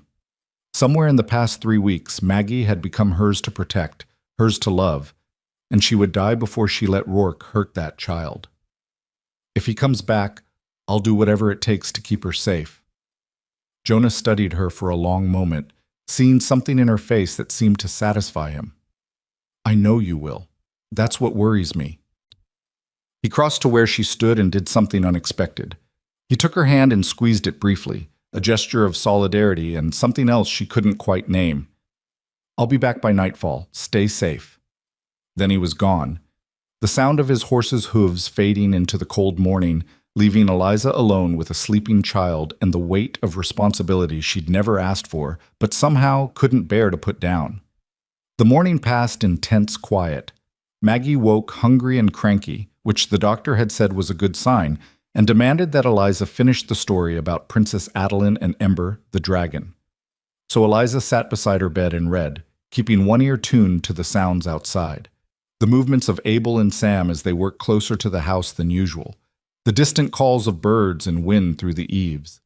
They were on the final chapter when Maggie suddenly grabbed Eliza's hand, her small face serious. "Miss Eliza, are you scared?" There was no point in lying to a child who'd already seen too much. "Yes, sweetheart, I'm scared." "Of the bad man who came last night?" "Yes." "Why does he want to hurt you?" Eliza closed the book carefully, buying time to find the right words. "Because I saw him do something terrible, and he's afraid I'll tell people the truth about what he did." "You should tell," Maggie said with the absolute certainty of a child. "If someone does something bad, you're supposed to tell. That's what Papa always says." "Your Papa is right. And I am telling. He's telling the sheriff right now, but sometimes, even when you tell the truth, people don't believe you." Maggie frowned, processing this. "That's not fair." "No," Eliza agreed. It's not fair at all." "Is that why you're sad all the time? Because people didn't believe you?" The question hit harder than expected. "I'm sad because the bad man hurt people I loved, my family. They died because of what he did." "Like my mama died." Maggie said it matter-of-factly, but her grip on Eliza's hand tightened. "Papa says Mama would want me to be happy, even though she's gone. Do you think your family would want you to be happy too?" Eliza's vision blurred with sudden tears. Out of the mouths of children came wisdom that adults spent years trying to understand. "Yes," she whispered. "Yes, I think they would." "Then you should try," Maggie said earnestly. "To be happy, I mean. Because you're nice and you read stories really good, and I like you being here, and it would be sad if you were sad forever." Eliza pulled the child into a careful hug, mindful of her bandaged head, and let herself cry quietly against Maggie's small shoulder. This girl, this brave, brilliant little girl who'd lost her mother and nearly died herself just yesterday, was somehow trying to comfort the broken adult who was supposed to be caring for her. "I'll try," Eliza promised. "I'll try to be happy, for you and for them." "Good." Maggie settled back against her pillows with satisfaction. "Now finish the story. I want to know if Princess Adeline figures out how to help Ember breathe fire again." So Eliza read the final chapter, her voice still thick with emotion, and they discovered together that the dragon had never really lost her fire. She'd only forgotten she had it, buried it deep inside out of fear of hurting someone she loved. And Princess Adeline's gift wasn't teaching the dragon to breathe fire again, but reminding her that fire wasn't just destruction. It was also warmth, light, protection, the courage to defend what mattered. When Eliza closed the book on the final page, Maggie sighed with deep contentment. I knew she'd remember. The fire was always there, just hiding. Yes, Eliza said softly, just hiding. The afternoon wore on with agonizing slowness. Abel brought up lunch on a tray, his weathered face creased with concern, and reported that there'd been no sign of trouble. Sam was watching the road, and Jonah had left instructions that if anyone unfamiliar approached, they were to fire a warning shot and send someone for the sheriff immediately. Eliza tried to eat, but couldn't manage more than a few bites. Her stomach was twisted with anxiety, her mind conjuring 100 terrible scenarios. What if the sheriff didn't believe Jonah? What if Rourke had already convinced the law that Eliza was the criminal, the liar, the one who needed to be arrested? What if Jonah never came back? You're worrying, Maggie observed from her bed, where she was supposed to be resting but was actually drawing pictures on a slate. Your face gets all scrunched up when you worry. Sorry, I'm trying not to. Papa will be okay. He's really good at talking to people when he wants to be. And he's really good at the other thing too, if talking doesn't work. What other thing? Fighting. Maggie said it casually, as if discussing the weather. He doesn't do it much anymore because of his leg, but Sam told me Papa was the scariest soldier in his whole unit during the war. Said he could take down 3 men before they even knew what hit them. Eliza didn't know whether to be comforted or more worried by this information. Your Papa is full of surprises. That's what Mrs. Henderson says, too. Maggie set down her slate and yawned. Can I sleep for a little bit? My head hurts. Of course, sweetheart. Eliza helped her lie down properly and pulled the quilt up to her chin. I'll be right here if you need me. She watched Maggie drift off, then moved to the window to stare out at the ranch. Everything looked peaceful, the barn, the corrals, the distant shapes of cattle grazing in the winter pasture. But Eliza couldn't shake the feeling that something was coming, some storm gathering just beyond the horizon. The feeling proved prophetic. She was still at the window when she saw the smoke. At first she thought it was just someone burning brush, a normal part of ranch work. But then she realized it was coming from the barn, thick black smoke billowing up into the clear sky, and her blood turned to ice. Fire. The barn was on fire. Eliza ran from the room, her heart hammering, and nearly collided with Abel at the bottom of the stairs. The barn!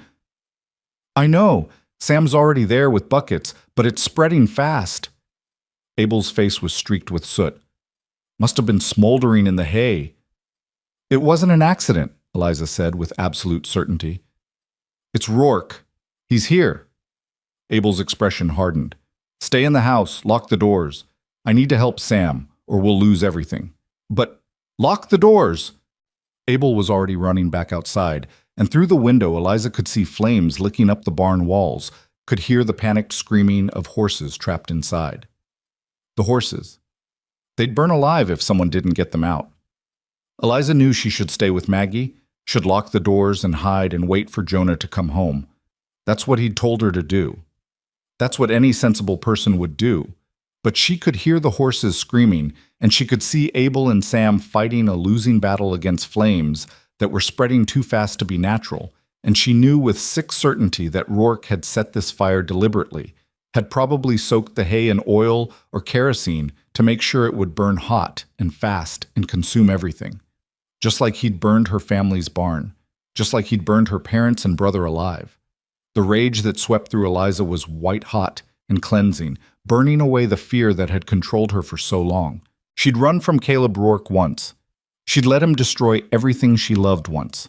She'd lived with the guilt and the grief and the crushing weight of survival for months. Not again. Not here. Not in this place that had given her back the will to live. Eliza ran upstairs, her mind clear and sharp with purpose. Maggie, she said, shaking the child awake as gently as she could. Maggie, wake up. We need to move you. What's happening? Maggie's eyes were unfocused, confused. There's a fire in the barn. I need to get you somewhere safe. Eliza wrapped the quilt around the child and lifted her, surprised by her own strength, by the adrenaline singing through her veins. "Can you hold on tight to me?" "I'm scared," Maggie whimpered. "I know, sweetheart, I know, but I'm going to keep you safe. I promise." She carried Maggie down the stairs and into Jonah's bedroom, the one room she'd never entered, never even peeked into. It was sparse and masculine, with a large bed and a trunk at its foot, but most importantly, it had a heavy door and a window that faced away from the barn. Eliza set Maggie on the bed and grabbed a chair, wedging it under the door handle. "Listen to me very carefully. You stay in this room. You don't open the door for anyone except me or your papa. Not Abel, not Sam, not anyone. Do you understand?" "Where are you going?" Tears were streaming down Maggie's face. "To help with the fire. To save the horses. To stop Caleb Rourke from taking anything else from her." "Don't go! Please don't go!" Maggie was sobbing now, reaching for her. "Everyone always leaves and doesn't come back." Eliza's heart cracked, but she couldn't stop. Not now. She took Maggie's face in her hands and looked directly into those gray eyes that had haunted her from the first moment they met. "I'm coming back. Do you hear me? I'm coming back. And so is your papa, and we're going to be fine. But right now I need you to be brave. Can you be brave for me?" Maggie hiccuped, nodded. "Good girl. Stay here. Stay quiet. And if you hear anything that scares you, you hide under that bed and you don't come out until you hear your papa's voice. Promise me." "I promise," Maggie whispered. Eliza kissed her forehead, then did something she'd never done before. She grabbed Jonah's rifle from where it leaned against the wall and checked that it was loaded. She'd learned to shoot as a girl, though she'd never been particularly good at it. But she didn't need to be good. She just needed to be willing. Outside, the fire was a roaring beast now, consuming the barn with terrifying speed. The horses had fallen silent, either freed or dead, Eliza couldn't tell. Abel and Sam were still fighting the flames, but they were losing, driven back by heat and smoke, their faces black with soot and desperation. Eliza scanned the yard, looking for Rourke, knowing he had to be here somewhere. He wouldn't set a fire and leave. He'd want to watch, want to enjoy the destruction, want to be here when she came running out in panic so he could finish what he'd started in Pennsylvania. There. In the shadow of the storage shed, a figure on horseback, watching the chaos with satisfaction. Eliza raised the rifle, her hand steadier than she'd expected, and fired a shot into the air. The crack of the gun cut through the roar of flames, and Rourke's head snapped toward her. Even at this distance, she could see his smile. He dismounted and started walking toward the house with the casual confidence of someone who'd already won. "Eliza, there you are. I was worried you'd gotten trapped inside. What a terrible accident this fire is, so tragic, so preventable." "Stay back." Eliza's voice was strong, commanding. "I'm armed, and I will shoot you." "Will you?" Rourke kept coming, kept smiling. "I don't think you have it in you. You're not a killer, Eliza. You're a scared little girl who watched her family die and has been running ever since." "I'm done running." She aimed the rifle at his chest, her finger on the trigger. "This ends here, Rourke, one way or another." For the first time, uncertainty flickered across his face. He stopped about 20 yards away, reassessing. "You shoot me, you'll hang for murder. Is that what you want? To die for the sake of some rancher and his brat?" "They're not just some rancher and his brat. They're my family now, and I won't let you take them from me the way you took my parents and brother." "Your family?" Rourke laughed, the sound ugly and mocking. "You've been here 3 weeks and you think you're part of a family? You're hired help, Eliza. You're a servant. The moment you become inconvenient, Reed will throw you out just like everyone else has." That's not true. But even as she said it, doubt crept in. Was it true? Was she just fooling herself, pretending she belonged here when she was really just another obligation, another burden? "Isn't it? You let his daughter get hurt. You brought danger to his door. How long do you think before he realizes you're more trouble than you're worth?" Rourke took another step forward. "Put down the gun, Eliza. Come with me quietly, and I'll make sure the fire doesn't spread to the house. I'll let the girl and the rancher live. But if you make this difficult—" "If I make this difficult, what? You'll burn them alive too?" The rage was back, burning hotter than the flames consuming the barn. "You're a coward, Rourke. You kill from a distance. You set fires and lock doors and destroy innocent people because you can't face them directly. Well, here I am, facing you directly. So what are you going to do now?" Rourke's pleasant mask finally fell away completely, revealing the monster beneath. His hand moved toward the gun at his hip, and Eliza saw her death in his eyes, saw the same cold calculation that had preceded her family's murder. She pulled the trigger. The rifle kicked hard against her shoulder, the sound deafening. The shot went wide. She'd known it would. Her aim was terrible, but it was close enough that Rourke threw himself to the side, cursing. He drew his own gun, faster than she'd expected, and fired back. Pain exploded through Eliza's left arm, white-hot and overwhelming. She staggered, but didn't fall, didn't drop the rifle, didn't stop moving. She had to get to cover, had to reload, had to keep Rourke away from the house where Maggie was hiding. She dove behind the water trough as another shot rang out, splintering the wood above her head. Her arm was bleeding badly, soaking through her sleeve, but she forced herself to focus. One shot left in the rifle. She had to make it count. "You're only making this worse," Rourke shouted from somewhere to her right. "I didn't want to kill you, Eliza. I just wanted you to keep quiet. But now you've forced my hand." Another shot, and water began pouring from a hole in the trough. Eliza risked a glance around the edge and saw Rourke advancing, saw Abel running toward them from the barn with a pitchfork in his hands, saw Sam right behind him. Rourke saw them too. He turned and fired twice in quick succession, and both men went down. Eliza couldn't tell if they were dead or just wounded, couldn't afford to think about it because Rourke was turning back toward her, reloading as he walked. She had one shot. She was bleeding and scared, and her hands were shaking so badly she could barely hold the rifle steady. But she thought about her parents, about Thomas, about the life Rourke had stolen from her. She thought about Maggie hiding in Jonah's room, terrified and alone. She thought about Jonah trusting her to keep his daughter safe. She thought about the dragon who'd forgotten how to breathe fire, and the princess who'd reminded her that fire wasn't just destruction, it was protection, courage, the willingness to defend what mattered. Eliza stood up from behind the trough, exposed and vulnerable, and aimed the rifle with both hands despite the agony in her left arm. Rourke's eyes widened in surprise, and for just a moment fear flickered across his face. "For my family," Eliza said quietly. "And for mine." She fired. This time, her aim was true. Rourke jerked backward, clutching his shoulder, his gun falling from his hand. He staggered, tried to reach for the weapon, but Eliza was already moving forward, the empty rifle raised like a club. "Don't," she said. "Don't move."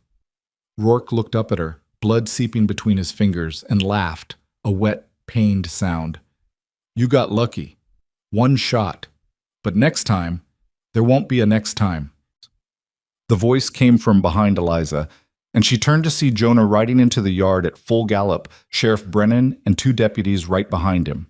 Jonah's face was a mask of fury and fear as he took in the burning barn, the bodies of Abel and Sam on the ground, Eliza bleeding and barely standing. He was off his horse before it fully stopped, his rifle trained on Rourke with the steadiness of someone who'd done this before. "Don't move. Don't breathe. Don't give me a reason." "Reed, wait."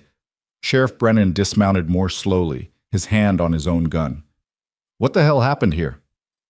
"That man set fire to my barn and shot my ranch hands and tried to kill Eliza," Jonah said, his voice deadly calm. "I told you he was dangerous. I told you he'd come back." "She shot me," Rourke protested. "I came here peacefully to retrieve my fiancée, and she attacked me." "Shut up," Jonah said conversationally. "Sheriff, you'll find oil-soaked rags in the saddlebags of his horse over there, evidence of arson. And if you check with the telegraph office in town, you'll find records of inquiries he made yesterday about the Reed Ranch's location." This was premeditated. Sheriff Brennan looked between Jonah, Eliza, and Rourke, his weathered face troubled. Then he sighed and gestured to his deputies. "Take him into custody. Charge him with arson, attempted murder, and assault. We'll sort the rest out at the jail." As the deputies hauled Rourke to his feet, he fixed Eliza with a look of pure hatred. "This isn't over. You hear me? It's not over." "Yes," Eliza said quietly. "It is." Then her legs gave out, and the world tilted sideways, darkness rushing in to claim her. The last thing she heard before unconsciousness took her was Jonah's voice, rough with emotion. I've got you. I've got you. You're safe now. And somewhere in the gathering dark, Eliza finally let herself believe it might be true. When Eliza woke, it was dark, and she was in her bed, and her arm hurt with a deep throbbing ache that made her gasp. A lamp burned low on the bedside table, and in the chair beside her bed sat Jonah, his head bowed, his hands clasped together as if in prayer or exhaustion or both. Jonah? Her voice came out as a croak.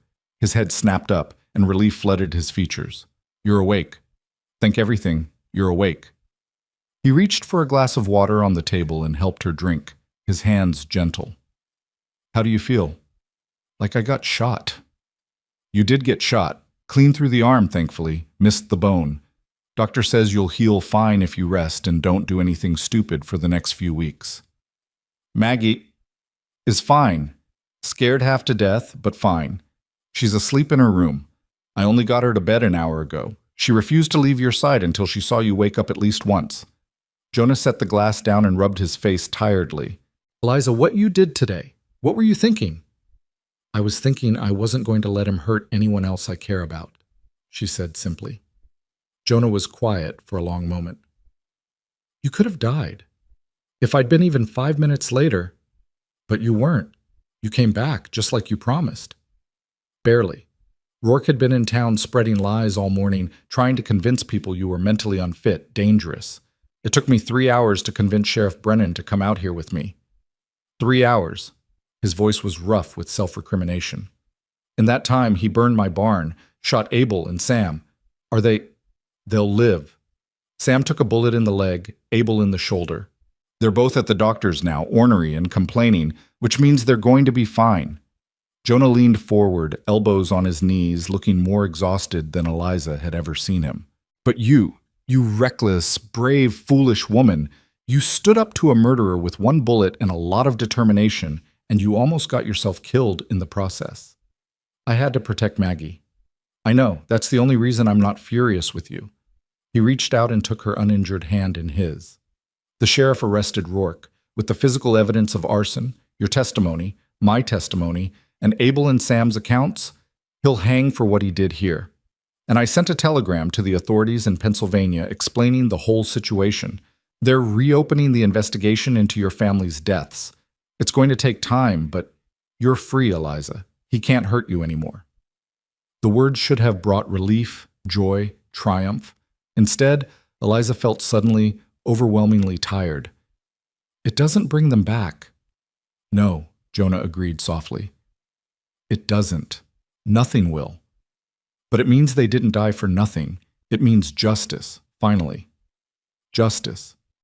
Eliza tested the word, found it strange and bitter on her tongue. I spent so long wanting justice, Jonah.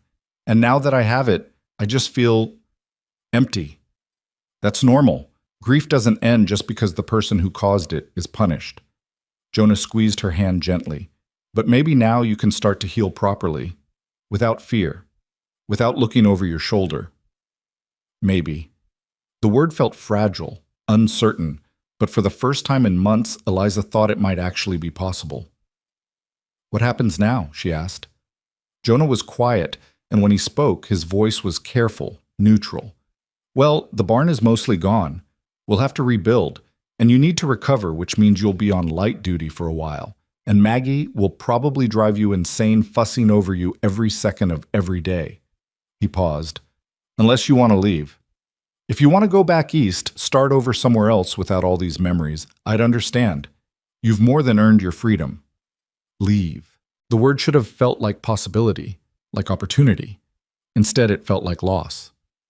Do you want me to leave? Eliza asked quietly.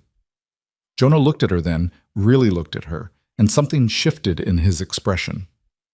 No, he said simply. No, I don't want you to leave. Maggie doesn't want you to leave. Even the horses would probably protest if you left.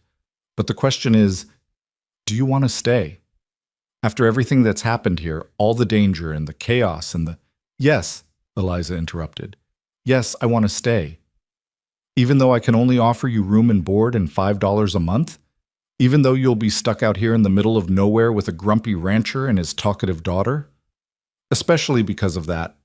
Eliza smiled despite the pain in her arm, despite the exhaustion weighing down her bones. This is the first place I've felt like I belonged since my family died. The first place that felt like home. So yes, Jonah Reed, I want to stay. If you'll have me. Something in Jonah's face transformed, the stern line softening, years of grief and loneliness momentarily lifting. He raised her hand to his lips and kissed it gently, a gesture that was formal and old-fashioned and somehow perfect. Then stay, he said. Stay as long as you want. Stay forever, if that suits you. Forever. It was a terrifying word, a beautiful word, a word Eliza had thought she'd lost the right to use when her family died. But sitting here in this room, her hand in Jonah's, with Maggie sleeping safely down the hall and justice finally within reach, forever didn't seem quite so impossible anymore. Forever sounds good, she whispered. Jonah smiled, a real smile, rare and precious, and Eliza thought about dragons who'd forgotten their fire and princesses brave enough to remind them. She thought about how sometimes the family you chose was just as real as the family you were born into. She thought about how maybe, just maybe, she'd found the place where she was meant to be all along. Outside, dawn was breaking over the ranch, painting the snow gold and pink. The barn was gone, but they would rebuild. Rourke was captured, but the memories would take longer to heal. Nothing was perfect. Nothing was simple. But for the first time in months, Eliza felt something she'd thought was lost forever. Hope. Real, solid, sustaining hope. And it was enough. 2 days after the fire, Eliza woke to find Maggie curled up at the foot of her bed like a faithful dog, her small hand resting protectively on Eliza's ankle. The sight made her chest ache with a tenderness so fierce it was almost painful. "Maggie," she whispered. "Sweetheart, what are you doing here?" The girl stirred, her eyes blinking open slowly. The bandage on her head was smaller now, the doctor having changed it the day before and pronounced her healing well. "Making sure you don't disappear," Maggie said with perfect seriousness. "Everyone I love disappears. Mama disappeared. The last lady who worked here disappeared. I'm not letting you disappear too." Eliza's throat closed with emotion. She reached out with her good arm and pulled Maggie close, pressing a kiss to her dark hair. "I'm not going anywhere. I promised you, remember?" "People promise lots of things," Maggie said against her shoulder, her voice small and uncertain. "But sometimes they can't keep their promises, even when they want to." It was wisdom far too old for such a young soul, learned through losses no child should have to endure. Eliza held her tighter, wishing she could shield Maggie from every hurt the world might throw at her, knowing she couldn't but determined to try anyway. "You're right," Eliza said softly. "Sometimes people can't keep their promises, even when they desperately want to. But I'm making you a different promise now. I promise that I will do everything in my power to stay. I promise that if I ever have to leave, it will be because there's no other choice, and I will fight with everything I have to come back to you. And I promise that as long as I'm here, you are loved, completely and absolutely loved. Can you accept that promise?" Maggie was quiet for a long moment, her face pressed against Eliza's nightgown. Then she nodded. "Okay, I accept." They stayed like that until Jonah's voice drifted up from downstairs, calling that breakfast was ready, and if they didn't come down soon, he was going to eat Maggie's portion himself. The threat was hollow, they both knew it, but it made Maggie giggle and scramble off the bed, pausing only to help Eliza sit up carefully, mindful of her injured arm. The doctor had bound it tightly, and the pain had faded to a dull throb that was manageable as long as Eliza didn't try to lift anything or move too quickly. She dressed awkwardly with Maggie's assistance, the girl taking her responsibilities as a nurse with endearing seriousness. Downstairs, they found Jonah at the stove, somehow managing to flip eggs without burning them despite his obvious lack of enthusiasm for cooking. He looked up when they entered, and relief flashed across his face before he masked it with a slight smile. "Look who's finally up. I was beginning to think you'd decided to spend the rest of winter in bed." "Don't tempt me," Eliza said, settling carefully into a chair. "How are Abel and Sam?" "Complaining loudly, which the doctor says is a good sign. Sam's wife has taken over his care and is apparently driving him insane with her fussing. Abel's staying at the boarding house in town until he can ride properly again." Jonah slid eggs onto plates and set them on the table. "I visited them both yesterday. They asked after you. I should go see them when I'm stronger. Thank them for everything. They'd like that. Jonah sat down across from her, his expression growing serious. I also stopped by the sheriff's office. Rourke's been officially charged with arson, attempted murder, and assault. The evidence is solid. Sheriff Brennan says there's no question he'll hang. Maggie looked up from her eggs, her eyes wide. The bad man is going to die? Jonah hesitated, clearly weighing how much truth to share with his daughter. The bad man is going to face justice for the terrible things he did. And yes, that probably means he'll die. Good, Maggie said with startling vehemence. He hurt Miss Eliza and Abel and Sam and our barn, and he was mean, and I'm glad he's going to die. Maggie, Jonah started. It's all right, Eliza interrupted softly. She understood Maggie's anger, understood the need for a child to believe that bad people were punished and good people were protected. Even if the world didn't always work that way, even if sometimes the innocent suffered and the guilty went free, at least in this case, justice would prevail. The bad man can't hurt anyone anymore. That's what matters. They ate in contemplative silence for a few minutes before Maggie suddenly brightened. Papa, since Miss Eliza is hurt and can't do heavy work, can she teach me things instead?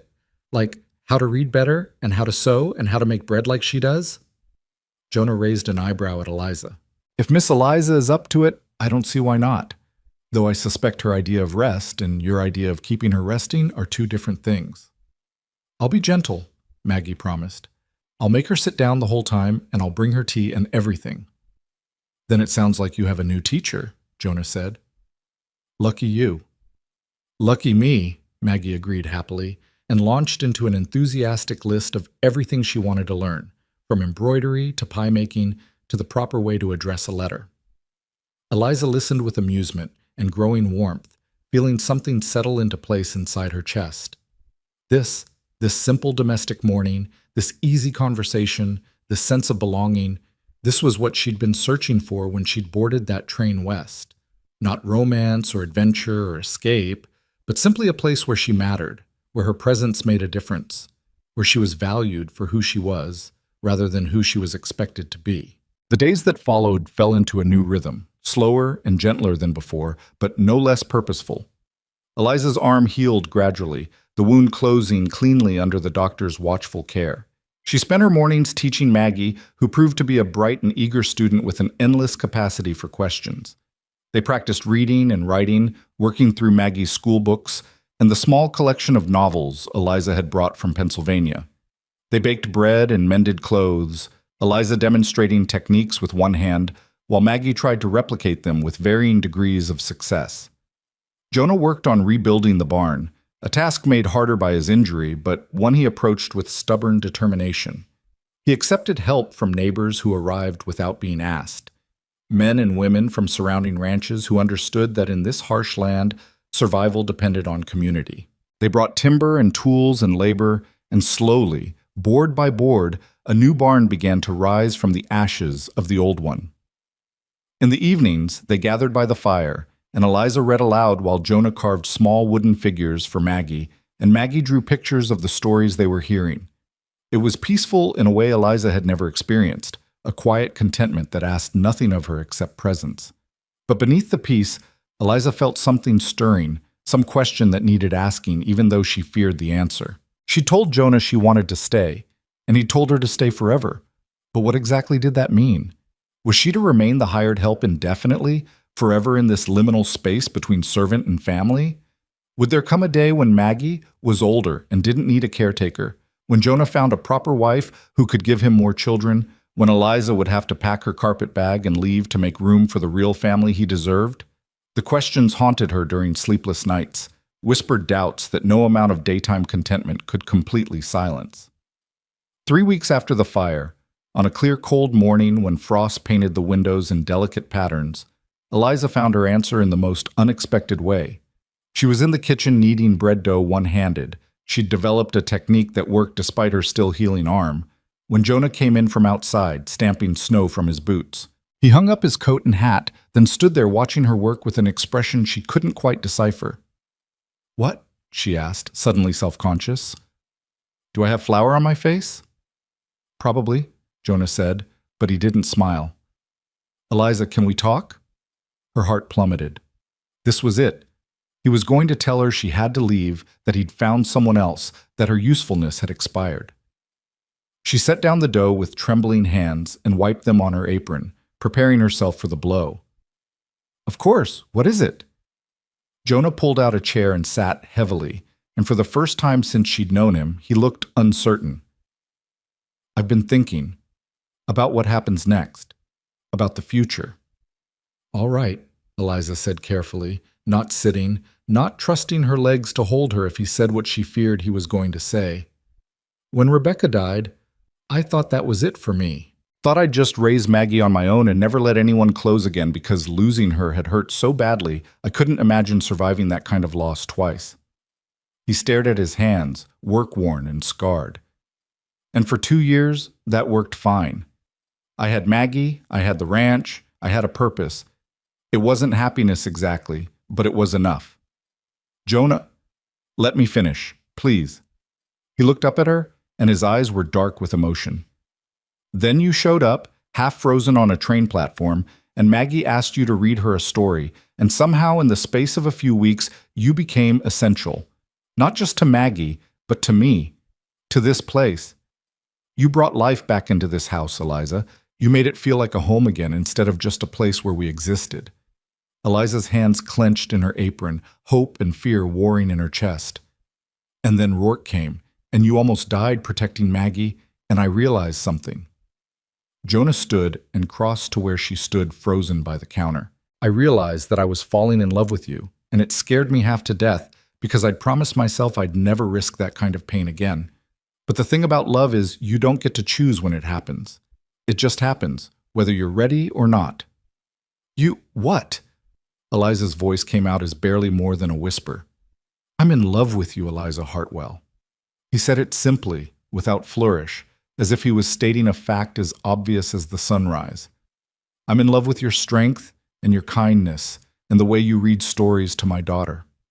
I'm in love with how you make breakfast sing and how you've never once complained about the isolation or the hardship. I'm in love with your courage and your laughter and the way you fought a murderer with one bullet because you refused to let him take anything else from you. Tears were streaming down Eliza's face now, and she couldn't have stopped them if she tried. Jonah, I'm not, if you don't feel the same way, that's fine. He said it quickly, as if afraid she'd interrupt. You can stay here as long as you want, and nothing has to change. But if there's any chance that you might feel something similar, then I need you to know that I'm not offering you a job anymore. I'm offering you a life. A real life, as my wife, as Maggie's mother in truth, instead of just in practice. I'm offering you forever, Eliza, not as an obligation, but as a choice freely made. The kitchen was silent except for the crackle of the fire and Eliza's ragged breathing. She stared at Jonah, this strong, broken, beautiful man who'd given her shelter when she had nothing, who'd protected her when danger came, who'd somehow seen past her grief and damage to the person she was trying to become. I'm not whole, she said finally, her voice shaking. I'm still broken from losing my family. I still have nightmares. I still cry sometimes for no reason. I'm not the woman you married before, Jonah. I'm not asking you to be Rebecca, Jonah interrupted gently. And I'm not whole either. I've got a bad leg and worse memories and a daughter who's going to need more patience than any one person should be expected to have. We're both broken, Eliza. But maybe that's exactly why we fit. Maybe two broken people can hold each other up better than two whole ones ever could. I love you, Eliza whispered, the truth spilling out before she could stop it. I've been trying not to, trying to keep distance, trying to remember this was just a job. But I love you, Jonah. I love you and Maggie and this ranch and this life. I love it so much it terrifies me because I can't lose it. I can't lose you. I can't survive losing anyone else I love. Then don't lose us. Jonah stepped closer, close enough that she could see the silver threading through his dark hair, the old scars on his hands, the new hope in his eyes. Stay. Marry me. Marry. Not because you need security or because I need help with Maggie, but because we choose each other. Because when you add up all the broken pieces of two damaged people, Sometimes you get something that's stronger than either one could have been alone. Yes, Eliza said, the word bursting out of her like something that had been trapped too long. Yes, I'll marry you. Yes to all of it, the life, the choice, the forever. Yes. Jonah's face transformed, years of grief and loneliness falling away to reveal joy so pure it was almost painful to witness. He cupped her face in his work-roughened hands and kissed her, gentle and careful and absolutely certain. Eliza kissed him back, tasting salt from her own tears and feeling something inside her chest crack open, not breaking but blooming, like ice thawing after a long winter. When they finally pulled apart, both breathless and slightly stunned, a small voice came from the doorway. Does this mean Miss Eliza is staying forever for real? They turned to find Maggie standing there in her nightgown, her hair wild from sleep, her face lit with such hope that it made Eliza's heart ache. It means, Jonah said, holding out his arms so Maggie could run into their embrace, that Miss Eliza is going to become your mama, if that's all right with you. All right? Maggie threw her arms around both of them, squeezing with surprising strength. It's perfect.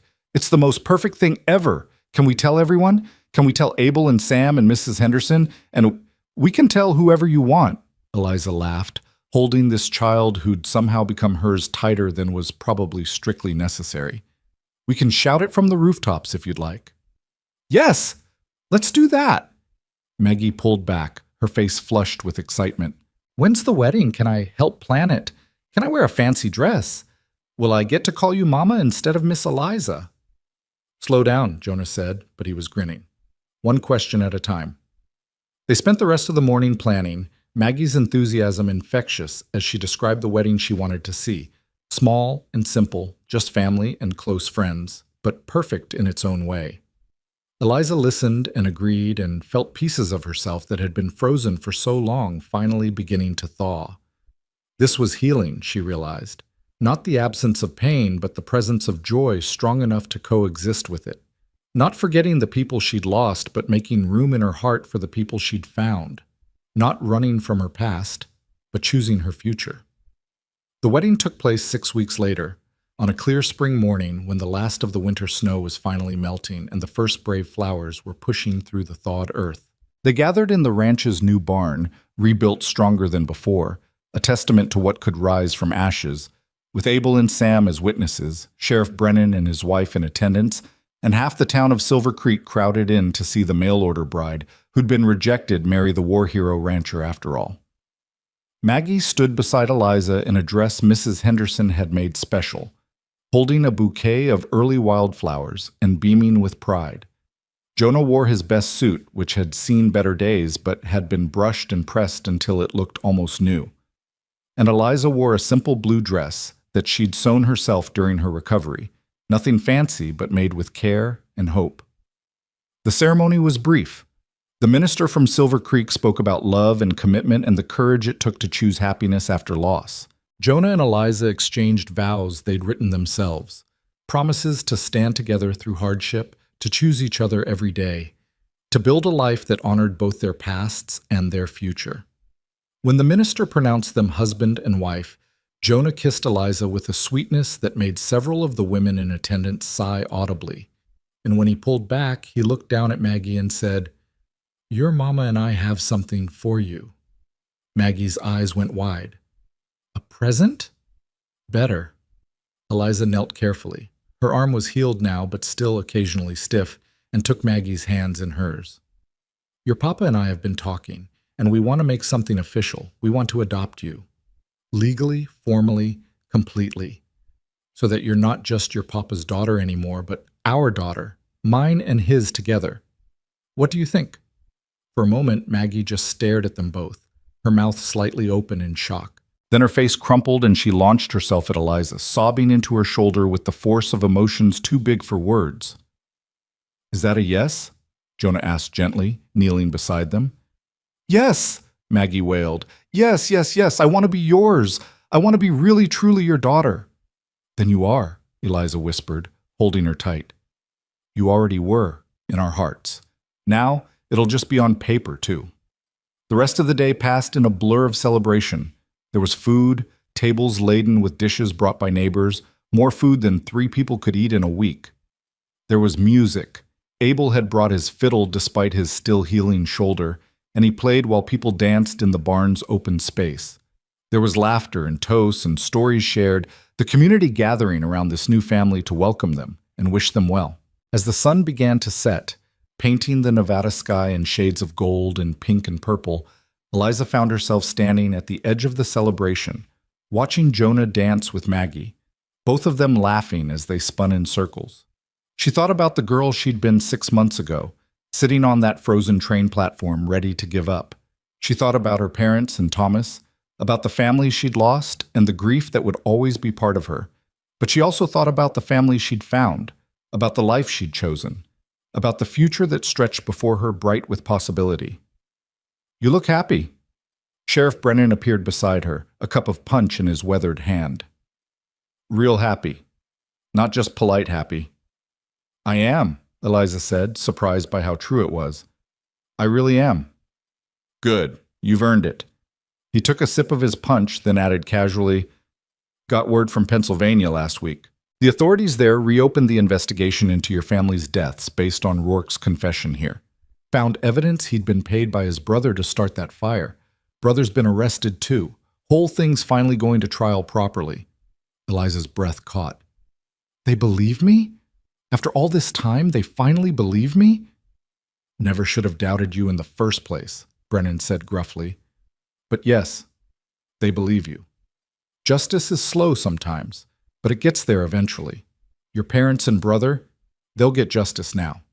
Proper justice." Tears pricked Eliza's eyes, but they were different from the tears she'd cried for so many months. These were tears of relief, of vindication, of finally being seen and heard and believed. "Thank you," she whispered. "Thank you for telling me." "Just doing my job." Brennan tipped his hat and walked away, leaving Eliza alone with her thoughts and her tears and her gratitude. She stood there until Jonah found her, sweeping her into his arms without a word. "What's wrong?" he asked, seeing her tears. "Nothing's wrong," Eliza said, smiling through the tears. "Everything's finally right." That night, after the guests had gone and Maggie had finally been convinced to go to bed, despite her protests that she was too excited to sleep, Eliza and Jonah sat together on the porch in the cool spring darkness.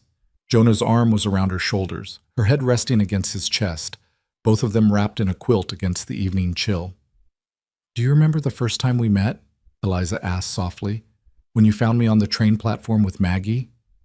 I remember thinking you looked like a ghost, like someone who'd already died but forgot to lie down." Jonah's voice was quiet in the darkness. "And I remember being angry that Henry Barlow had been stupid enough to reject you, because even then I could see you were something special. I thought you were going to turn me away too, send me back to town, tell me I was someone else's problem." "I almost did," Jonah admitted.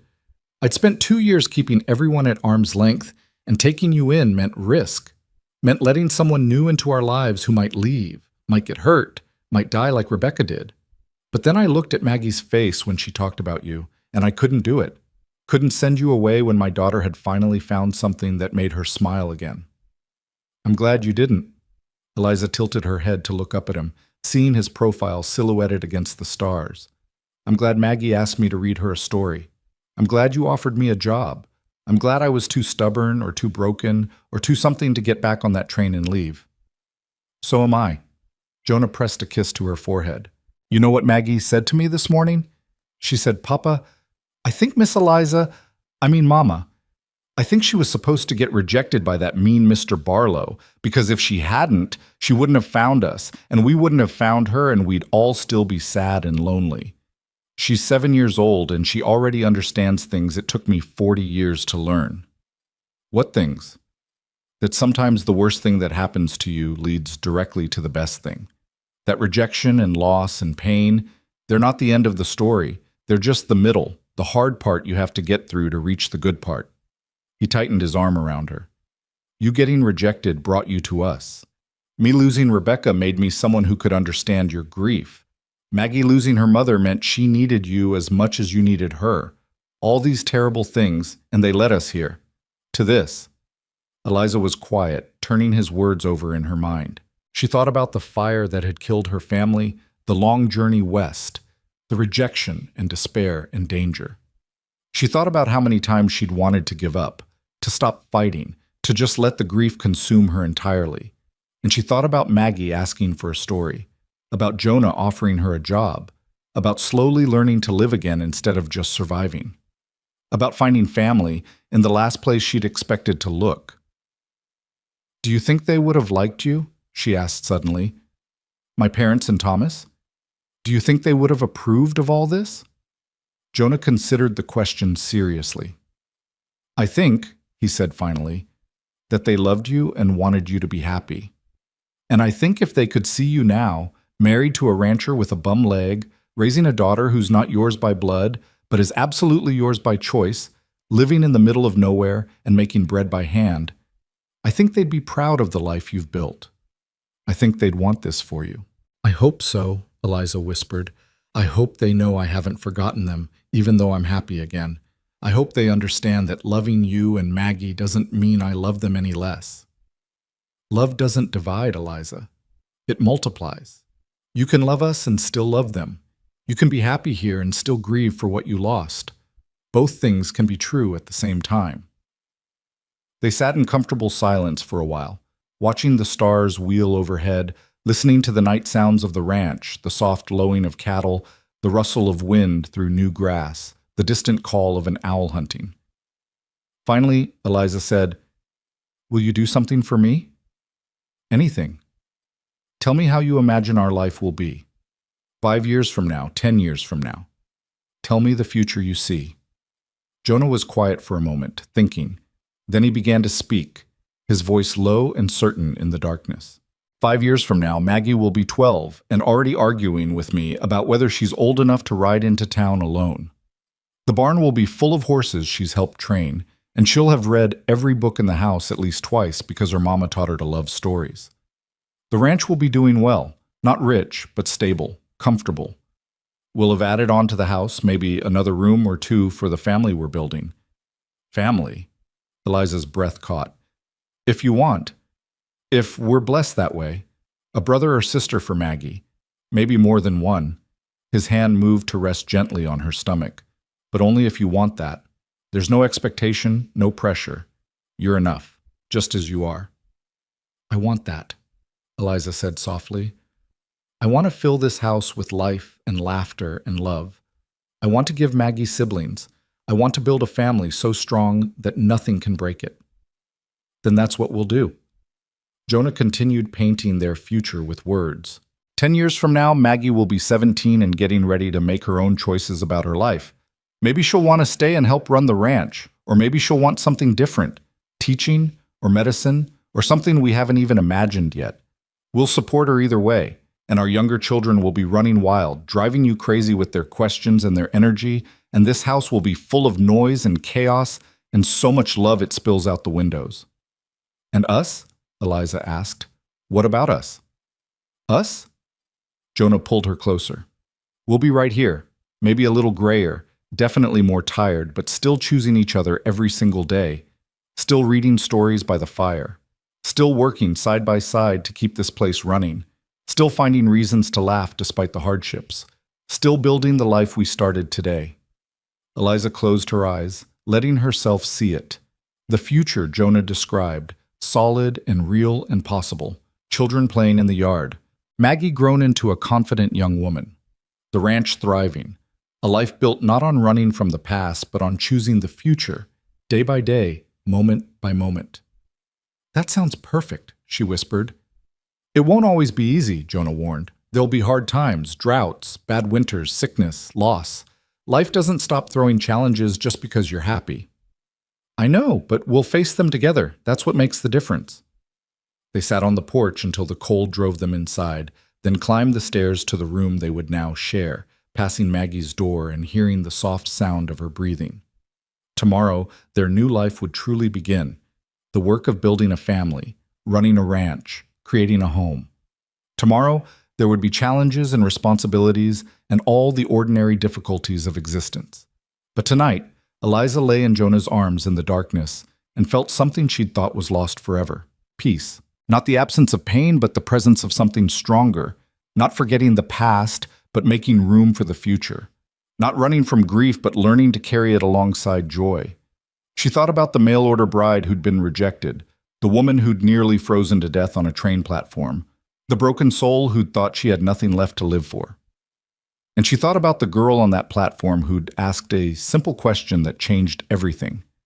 "Can you read me a story?" In a way, that's exactly what had happened.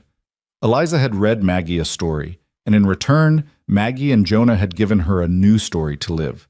Not one written by fate or obligation or desperation, but one chosen freely, built deliberately, created through courage and love, and the willingness to try again despite past heartbreak.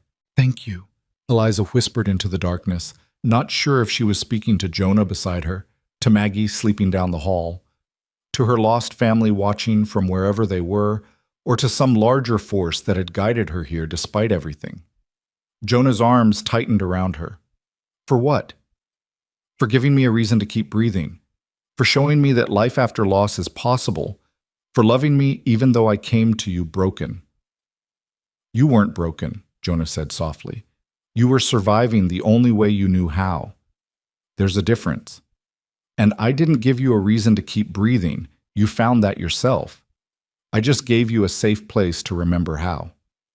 Maybe he was right.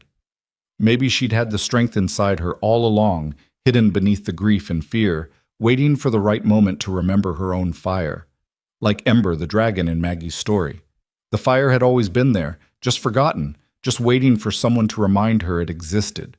And maybe that's what family was, not people who completed you or fixed you or made you whole, but people who reminded you that you'd always had everything you needed inside yourself. People who stood beside you while you remembered how to be brave, how to love, how to live. Eliza drifted towards sleep with Jonah's heartbeat steady beneath her ear and the knowledge that tomorrow would bring new challenges, new joys, new moments to navigate together. The past would always be part of her, the fire, the loss, the grief, the fear. But it wouldn't define her anymore. What would define her now was the choice she'd made, the family she'd found, the life she was building one day at a time in the Nevada wilderness, with a man who understood loss and a child who'd taught her how to hope again. Outside, the first light of dawn was beginning to paint the eastern sky. A new day was coming, and with it, all the promise and possibility of the future they'd chosen together. Eliza smiled in the darkness and let sleep finally claim her, knowing that when she woke, she wouldn't be alone. She'd never have to be alone again. And somewhere in the house, on a small shelf in Maggie's room, sat a worn book about a princess and a dragon, its pages soft from reading, its story complete. But the real story, the one being written in daily choices and small kindnesses and love freely given, that story was just beginning. And it was, Eliza thought, as she finally surrendered to sleep, the best story she'd ever been part of. The end.